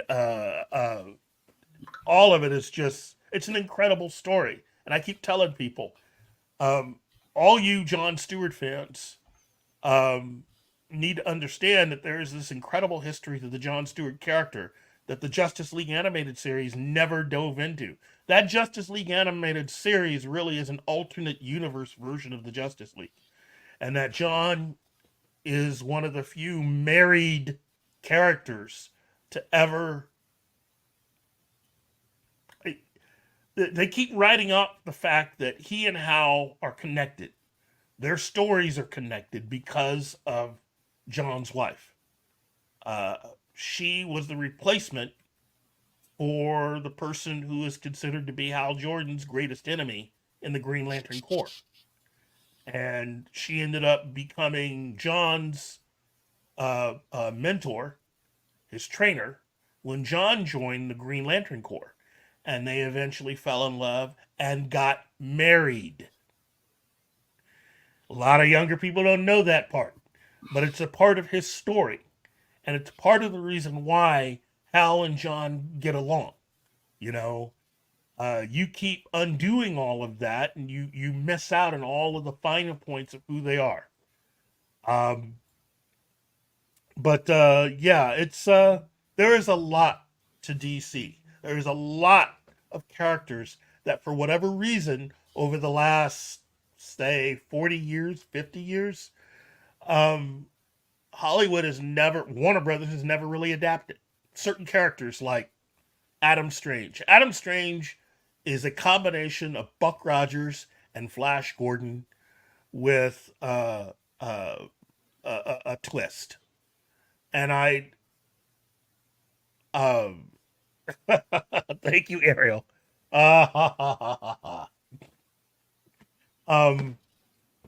It's a great character, an incredible adventure. Not necessarily a superhero comic, but it's an adventure that I think if Warner Brothers wanted to do something that was really different, they should do that. Adam Strange would be a fantastic adventure. You know, it really is like nothing you've ever experienced before. In fact, I personally believe they should do the Warlord. That should be one of the other characters. They should also actually do. I've said it before, and I'll say it again. I think Kamandi would be great. OMAC would be a fantastic story, and those two are characters created by let's see. OMAC was created by Jack Kirby, and New Gods, of course, the New Gods characters, the Legion of Superheroes. That's really just DC's X-Men before there were X-Men. The Legion of Superheroes was around before Marvel did X-Men. And in fact, they were the ones that did the whole large cast of characters, the number of heroes they have, and all that stuff. There are so many Legionnaires, so many characters, but you wouldn't know that because, you know, Warner Brothers has been slow walking it and adapting a lot of these characters into live action. But I highly if you recommend... play DC Universe Online, you see them. Oh, of course. But I mean, you know, hold on. Is he like that Indiana Jones type character that was before Superman, or am I thinking of someone else? No, this Adam guy. Strange. Adam Strange is a. Adam Strange is a scientist who gets zapped to another planet, pretty much on the other side of the universe. And Zeta Ray is what it's called. And he ends up being placed in a lab. The scientist who accidentally brought him there, he ends up becoming friends with, and meeting the scientist's daughter and falling in love with her and having several adventures. I got it down there if you want to show them what they look, what he looks like, Martin. Oh, yeah. Let's go ahead and. There you go. Yeah, there he is. And again, Julius Schwartz, fantastic job. And yes, here's another thing. Adam Strange is one of the characters in the Krypton television series. Really? Yeah. I've got to watch that, man. I heard Lobo's in it too. Lobo's in it. Yeah. And again, I tell people all the time, the ending, the end of season 1 of the show, their version of Brainiac is the Brainiac from the comics. Really? He looks exactly like him. Unlike what they had on the Supergirl series where Brainiac 5, that they had the bad wig and the bad makeup. I tell people all the time, Google Brainiac Krypton series and look at the makeup for that. He looks like he stepped out of the comics. Right out of the comics. And you ask yourself, how come they can't do that? How come they ended up getting away with doing what they did on the Supergirl series and how bad that was versus what they were able to do with Krypton and having a character that looked like he stepped right out of the comic book? I mean, to anybody that's ever read a Superman comic and knows who Brainiac is, you will fall to your knees and go, wow. Just wow. Here we go. Hang on. There you go. Wow. Yeah. Wow. That's him untethered. Yep. That's exactly how he should look. Wow. And the one that they had on Supergirl, not so much. Look, I don't. Yeah, Brainy. Yeah, that was teenage wig. Brainiac. Yeah. Yeah, that was just a bad wig. It was. And some face coloring, you know. Yeah, I like this picture right here, man. I think that's tough as nails.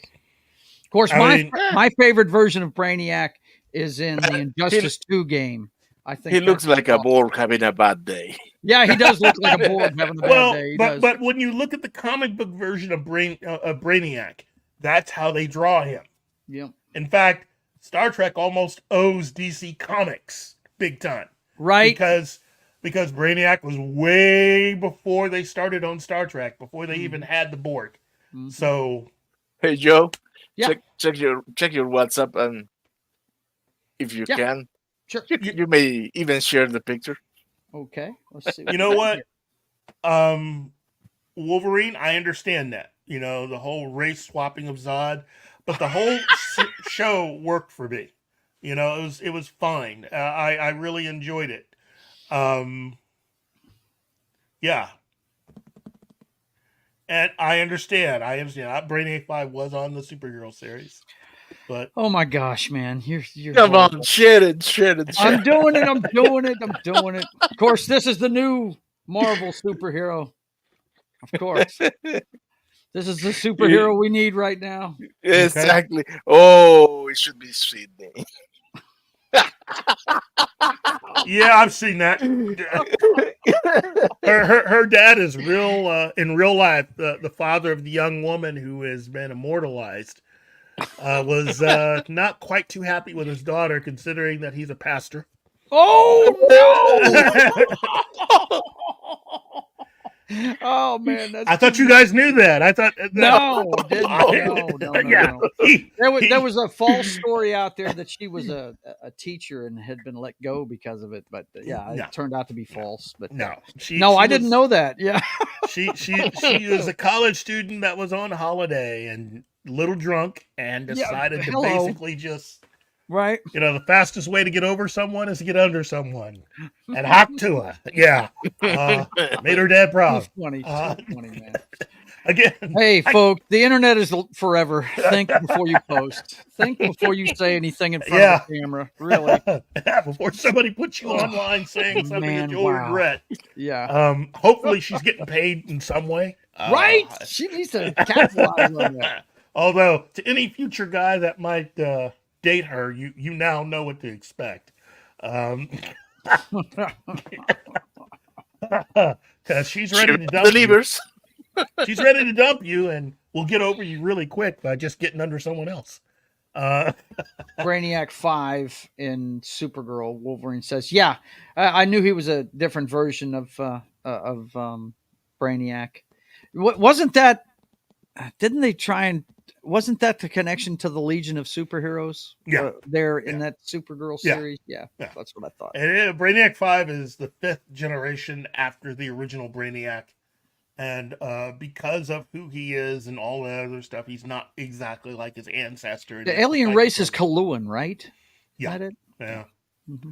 So it's, again, there is a lot to DC. All of you out there that think you know DC based on what they've been doing in movies and TV shows, you have no idea. Yeah. There is a deep, rich history that, for whatever reason, Warner Brothers has only given you maybe 5% of the total of what DC has. And so we have yet to really even. Well, they keep rebooting the Trinity. That's right. When they should just go ahead. Yeah, the Trinity's important. It Great. is. But then you can do stuff like Black Adam and things like that, and show you some of the other characters. Even the Bat Family. I would love to see anything that they would try to do with the Bat Family to give you all the members of the Bat Family and how many members of the Bat Family that's extensive. It is. The one I want to see, and I just think it's criminal, that Harley Quinn movie that was so horrible. They had my favorite member of the Bat Family in there. They had the Huntress in it, and they made her look like she was dumb as a rock. Yep. And I was so upset, man. Because this chick, if you read the comic books, this is how badass she is. Yeah. Batman kicked her out of Gotham for being too violent. Yep. Okay, she was straight up murdering people, man. Shit. Well, they had her on Arrow, and she was done nicely. And then they got rid of the character, but they didn't revisit it. Yeah. They had her as a character on the first 2 seasons of Arrow, and they never brought her back after season 2. Yeah, guys, I love the Huntress. Yeah, I dig it. Oh, here's my answer to the question. No, they didn't take over the Green Lantern Corps. There is a Green Lantern Corps because it's a universe type thing, but the Legion was mainly just for Earth, but they did other things, and there are other groups outside of just the Green Lanterns that patrol the entire galaxy to keep peace, like they're not called the North Stars, they're called the what's the name of that group? There's the Manhunters, which was the Martian. The Manhunters. Yeah, you got a Martian Manhunter, but there's other Manhunters too. Yeah. Yeah. No. I don't mean the Martian Manhunters. I mean there's other Manhunters. Yeah. The Manhunters were the group that the Owens had originally created prior to the Green Lanterns. Right. And then you have the Green Lantern Corps, and then you have the group whose name I can't remember, even though Donna Troy was a member of them for a short time. And hang on, I'll see if I can find out. There's this whole thing. I would like to see someone like George Clooney come back to the Warner Brothers to be King Faraday. That's Dark a great Stars. character. Is that what you're talking about? That's it. The Dark Stars. The Dark Stars.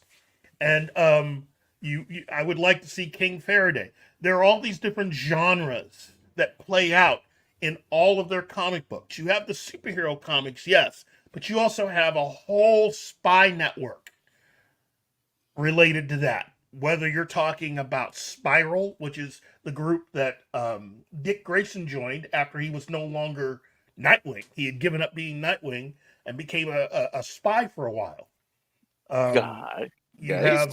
It's down there if you want to show them what the Dark Stars is there, Martin. And you have, I love those guys. Mm-hmm. There's a whole backstory to all of this stuff. The galaxy is filled and teeming with life and different people. People like Captain Comet. People like even Space Cabbie, who was featured in a lot of episodes of the Justice League or the JL comic show that they had. Mm-hmm. That was post Justice League animated series. But again, DC, not DC. I keep saying DC. It's wrong to say that. It's really Warner Brothers, because Warner Brothers has always owned or has owned DC since 1975.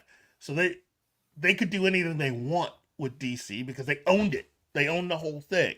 It's not like with Marvel, which Marvel had created its own film division and all this other stuff before Disney bought them. So they had the capacity to do their own thing versus DC, which was just comics when Warner Brothers bought them. And so Warner is actually responsible for all of the different adaptations and stuff because DC's never had a say in it. It would be different if DC actually had a say in creating what they wanted to create. But that's never been their relationship. Not until the last few years. I mean, starting in 2016. Guys? Yeah. We need to talk about Jay. We're gonna no. She's gonna be the last thing. And thank you for bringing it up. That brings me around to those particular studios that decide they want to work cross purposes from fans and even the original source material. So recently, there have been a lot of personalities that have had some certain things to say in response to things that have come out over the last few weeks. And I'm trying to find a way of doing it without looking like I'm completely dunking on it. But I guess the reaction to the Acolyte from Disney has not been the best. It's not been something that Disney has wanted to have happen. But this is what happens when you hire people that, again, work cross purposes to what you have. Mm-hmm. There is, in my opinion, no attempt to truly try to adapt and work with the material as it was. The Acolyte is the result of someone who had no real experience at all with Star Wars and no real love for Star Wars. So this is what you get. You get someone who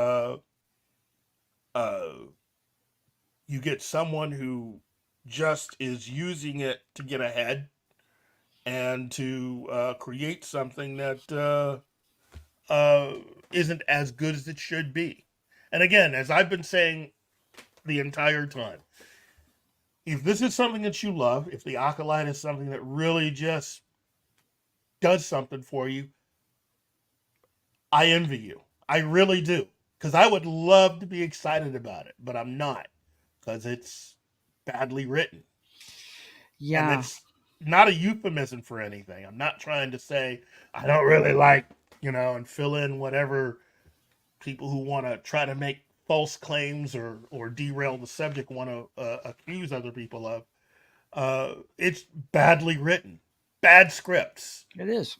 And this probably could have become something, but the people that, in this case, Leslie Headland, I know she's responsible for the show Russian Doll. I don't know how she did all of that. But whatever skills she had for that show aren't showing up for the Acolyte. And this is a $180 million show. And I'm looking at it going, where's this money going? Yeah. Everybody's asking that. Joe, what do you think? We've been reviewing it on our pop culture show that we do on Wednesdays, and I haven't been impressed. It's almost lore breaking.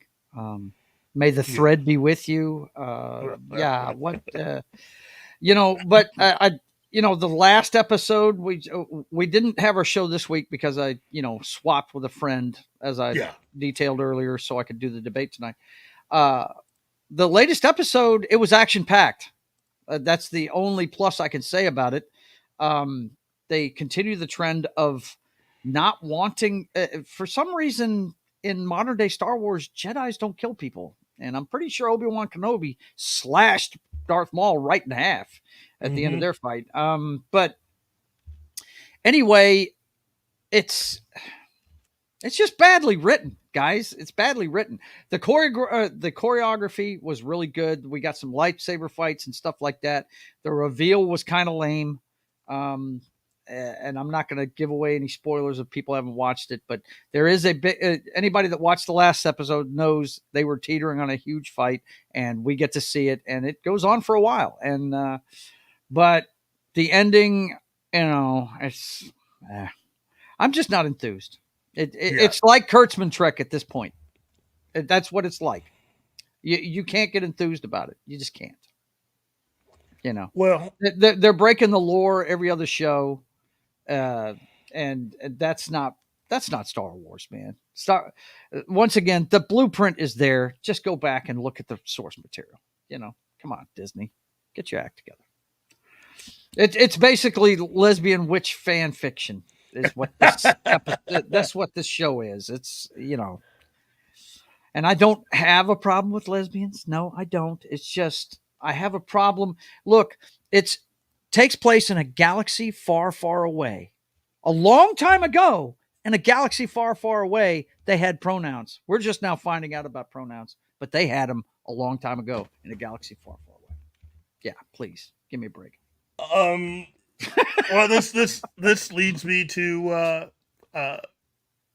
really a video by Snarky Jay. She had posted a letter to Kathleen Kennedy, and basically, I would tell everybody, why don't you go ahead and just, when you're done with our show, check out what she had to say if you haven't seen it. It's this on that YouTube? I do not know what you're talking about. Let me had put the go ahead. The link in the comments In the chat. Okay. Yeah. Yep. But she gave a very well thought out, well reasoned, well written, and an incredibly delivered personal letter, open letter to Kathleen Kennedy and Lucasfilm. And it pretty much just says, in the nicest way possible, exactly everything a lot of us have been saying for the longest time. In fact, what she says to Kathleen Kennedy, you could go ahead and CC in really Alex Kurtzman and pretty much anyone else that has decided that all of this geek and nerd stuff, who actually believe that they can do anything they want and that fans really owe it to them to watch it and enjoy it. And the thing is, no, we don't. I mean, we'll watch, but that's the extent of how far it goes. Mm-hmm. If it's bad, you're going to hear about it. And I've always tried to at least be honest with my reactions. I mean, really, that's being who you are, being true to yourself, and being honest is really what you have coming on to this platform and doing what we do for those that decide to watch us. If I'm going to give up my unique take and try to just basically kiss up to anyone that creates anything, then you're not really getting an honest reaction from me. I often say that the way I do this show is pretty much how I am when you meet me at conventions or your favorite comic book hangout. I wanted to be like that because it used to be that people could say anything and have fun with it. Even if two people were to meet and disagree about something, I never saw anybody get into any knockdown, drag out fights inside of a comic book store unless somebody came in there with the intent to cause someone else some distress. Yeah. Mm-hmm. But when it came to comics and comic books, or who's the best comic book artist, and you'd always have your John Byrne fans or your Jack Kirby fans, but it wouldn't be to the point where they would have to fight each other. It would just be, well, okay, you're a John Byrne fan, I'm a Jack Kirby fan. That's cool. We have two different points of view, and we can just go on with the rest of what we do. You know, this is definitely a low point, but it's a low point that, in my personal opinion, is being brought to us by people who have no real love for any of this. You know, they are starting a lot of stuff between fans because we as fans were great left to our own devices. And once you get these companies and corporations involved and you start turning what we love into corporate product, you start seeing a lot of these people just basically screwing the fans. And in the case of Lucasfilm, basically, and Doctor Who, Lucasfilm, outright saying that, you know, the product isn't bad, you are. Yeah. That's what they're saying to fans. And I'm like, guys, don't listen to that. They're trying to get you to get uppity about this stuff. I mean, that's the kind of thing that makes hardcore fans of something just check out. You know, they just check out. If you're going to pick a fight with me, I'm not going to fight with you. I'm just not going to vote with my wallet. That's what I do. That's it. That's the way it should be. You don't want me? Fine. I don't have to pay for it. That's my not liking or my disagreeing with anyone does not mean I hate you. It just means that I have a different opinion than you. Let me tell you something, guys, and I know it's unheard of in this day and age, but Keith will know exactly what I'm talking about. In the late 60s and early 70s, two of the biggest names in television were both bigots, Archie Bunker and George Jefferson, and they got along just fine. That's right. I mean, we don't want to go down that road, but yes, calling out the fans is a stupid thing to do. I don't understand that business model. And it's just to get people to hate watch. I think that's what it is. I don't know. I really don't know. And again, I'm not saying that people are perfect. There are always going to be people out there that are just the worst of the worst. Okay. And they will say something, and chances are some people, you know, somebody else will see it, react to it. But I'm telling you, as far as I'm concerned, I believe a lot more people are in the middle. I believe a lot more people like this stuff and are fans. And it's sad today that you can have someone like a Henry Cavill, you know, be taken for granted. And in this case, taken for granted by the people producing The Witcher, who want to laugh at him, make light of him, when all he was wanting to do was create something that, first and foremost, the fans of The Witcher could enjoy. And hopefully, by extension, bring in a new set of fans to not only enjoy what he was making, but to inspire them enough to want to go out and read play the original video games, which were inspired by the novels, of which he actually took time to read a lot of that. And a lot of people nowadays try to get away with doing very little when they try to present this stuff. I know it's not, for many people, high art. It is not the best literature in the world, but it's what we have. And a lot of us that enjoy this art form, and it is an art form, we enjoy the characters. We enjoy the people who create them. We enjoy the companies that put this stuff out. Okay? I am a DC and Marvel fan. I know that's very controversial to say for some of you. Hot take. Some of us from the before times could actually be a fan of many different comic book companies, including Gold Key. Loved Gold Key growing up. You know, Harvey Comics. Loved Harvey Comics. But nowadays it seems like, no, you can only pick one. You're not allowed to like. I mean, and then try to blame it on people who were longtime fans from before. Well, you know, it's always been like that. No, it's always been like that since corporations have been involved. Yeah. And not the original smaller companies where artists and writers and others got together and produced things that people like, or authors for certain, you know, publishing companies would get to create these incredible worlds. You know, there was none of the stuff on the level that it is right now.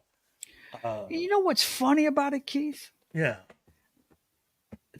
The D in DEI, what does it stand for? It stands for diversity. is there a more diverse product than Star Trek? You don't have to friggin' add it. It's already there. Is there a more diverse product than comic books? I mean, if they really leaned into X-Men the correct way and made it the anti-bigotry message book that it was. Oh, yeah. All you got to do is use the friggin' comics as your guide, your play-by-play for the movie, whatever the hell, storyboard. Use that as your storyboard and just put that on the screen. Yep. They would be knocking that out of the park, but no, I know. They feel like they've got to just put their own spin on it, and I've got to make it mine. It's me. Make it about entertaining people. Make it about good storytelling. Once again, I can't say it enough. Taylor Sheridan and whoever's doing the Game of Thrones franchise is doing a great job, except for one season that we know of. I mean, the good stuff's out there. It's just it's a shame the rest of them feel like they've got to use their own biases and shove them into stuff that don't need it. And when it gets rejected, to take it personally or to say it's some sort of a thing against them, when in actuality, it's people being people. Not everybody is going to react positively when you create something. And comic book fans, really geek and nerd fans who have spent the majority of their lives in this community, understand that. We really do understand that. Hang on, highlight Ariel's comment down on the bottom there. Yeah, I understand about the lesbian thing, but I didn't see that kind of diversity back in the 60s and and even 90s. Really? Keith, tell them how often a major character in a television show in the 60s was a black female. Didn't happen very often. It did not happen. Very often. But the thing is that you didn't see a lot of hate coming from the so-called viewers and fans. Or an Asian guy. Look, Sulu, when Bruce Lee, the guy that was going to be the superhero for the next 2 decades, was on television in the Green Hornet, they wanted him to keep the mask on. Yeah. Because they didn't want people seeing an Oriental in a major role. But remember, this is not the fans. These are the producers of the TV show. These are the people who are, in my opinion, the people who are just using the material to make themselves wealthy. And a lot of us got that. I mean, even as a child, there's a difference between the people who are fans of the source material versus the people who want to make money and make themselves wealthy from using the source material. And that's the difference. Yep. Stan Lee, in my opinion, will always be one of the Mount Rushmore of people that helped to bring fandom to where it is. He wasn't perfect, but he told great stories. And yes, he did. He was interested in you. He was interested in what you had to say. And you got to understand, when an adult is interested in what a child has to say, their opinions, their thoughts about stories and everything else, that's the reason why he was able to do what he did. He cared what the audience and the consumers thought.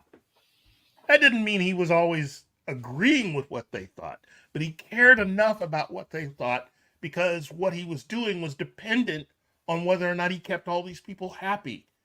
But not happy as in, I'm just going to do what they tell me to do. But he was using it as a way to see if the messages he was talking about were getting through. And at a time in our history at that time, but also for kids of a certain age, it was always good that there was an adult that was willing to listen.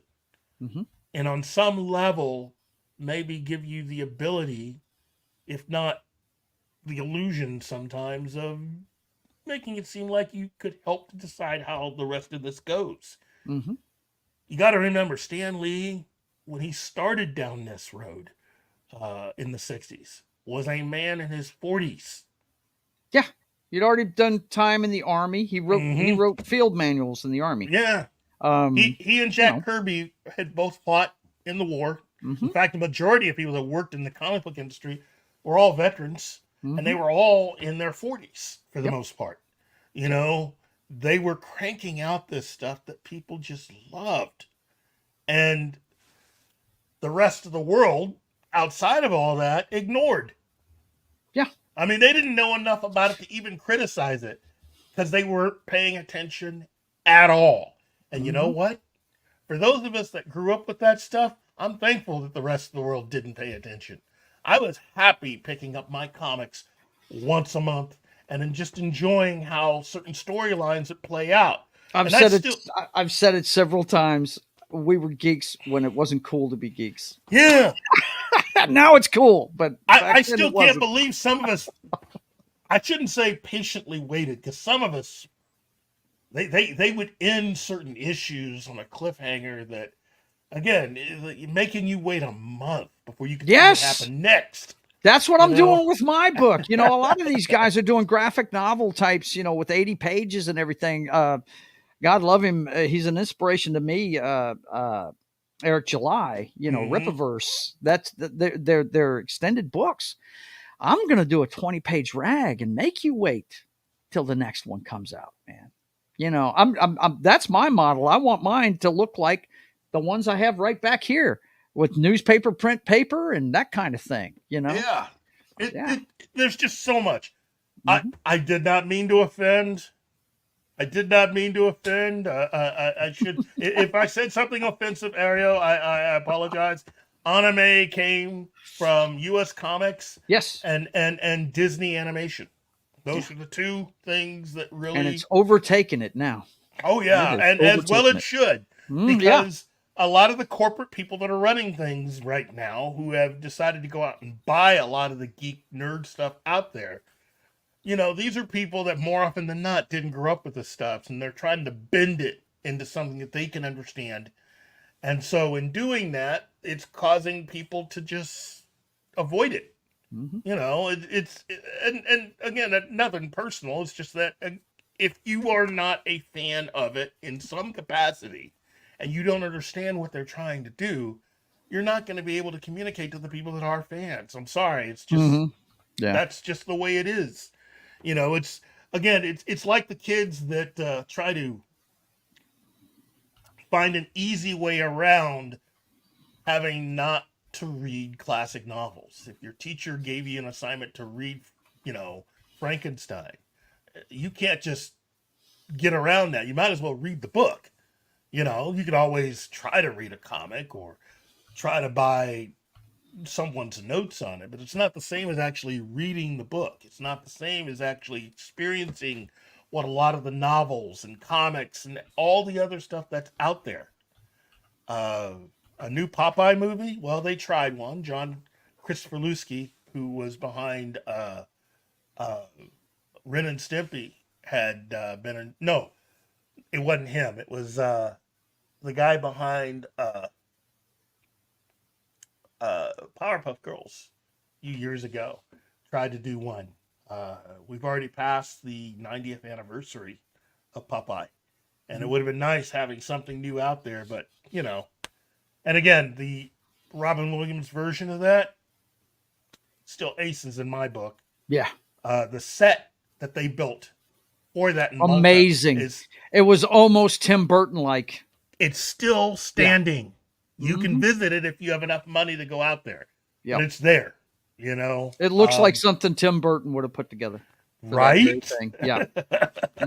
But to basically round out what I'm saying about what Snarky Jay had to say, it's worth it first and foremost to just watch her video, check out what she had to say, and understand that as far as I'm concerned, great job. Yeah, great job. I enjoyed it, and all I can say is ditto from my end. There's nothing really that I can add to it. She said everything that needed to be said, and a lot of people like myself want to congratulate her. And I'm only envious in the fact that I wasn't smart enough or quick enough to be able to basically say the same thing in a timely fashion. So that's it. That's it for today's show. I think we've exhausted and gone everywhere that we wanted to go. Wait a minute. Wolverine66 says, a book is louder when it falls into the desk after getting put to sleep reading. Yeah. Still a good book, and not that long.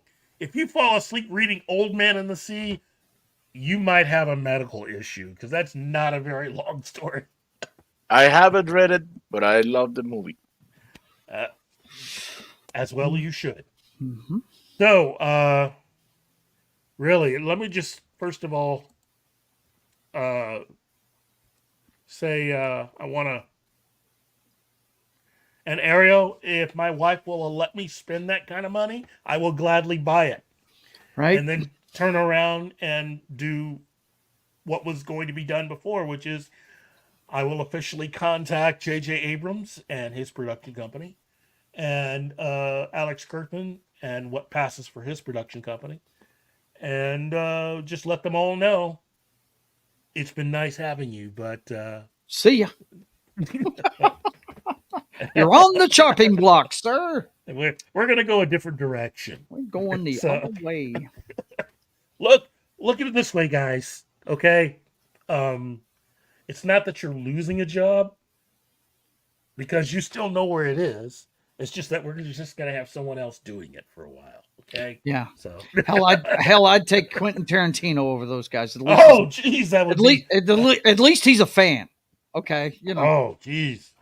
I would pay good money for Quentin Tarantino to be allowed to basically go ahead and do James Bond, a Bond movie. My God, how great would that be? Or even better yet, bloodiest Bond ever. Yeah, no kidding. Contact Kevin Feige and just have him do a Power Man movie. Ooh, Quentin Tarantino doing a Power Man movie. Oh man, wow. Talk about taking it to the streets. Wow. Or even offer him just Daughters of the Dragon. Mm. Oh, gosh. I better stop. Anyway, we gotta go. We gotta go, Keith. It's getting late.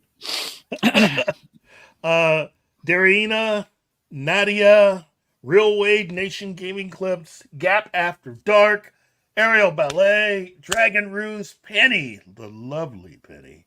Of course, Shinatsky, AF Watcher 88, the Fastix, D. Bud Martin, Christian Delamore, of course, Joe, who ended up joining us. Thank you. Kingsport Cal, Wolverine 6, 26, Robot Shlomo, Cam's Crash Courses. Again, I hope you are doing well, Cam. Seriously, good luck today. And my good buddy, Sci-Fi Mumby. I want to thank everybody for joining me and having fun and just, just having a good time, because that's really what I'm about. And to you guys, Joe, Martin, I could not do this without you. Love hanging out with you, man. You are an encyclopedia I love to learn from. For sure. Well, thank you. I know. No, really, I don't know that much about DC. I know a lot about Marvel, but I don't know that much about DC. And every time I'm on here with you, I learn something new about the DC universe. Yep. Well, sure. Thank you. Mm-hmm. Anyway, I guess that's today's show, and I just want to say I hope the rest of everyone's day goes well. And for those of you in the warmer parts of the world, stay cool. Stay informed. And if you can, stick with me for another episode of Morning Coffee with Keith. Bye. See ya.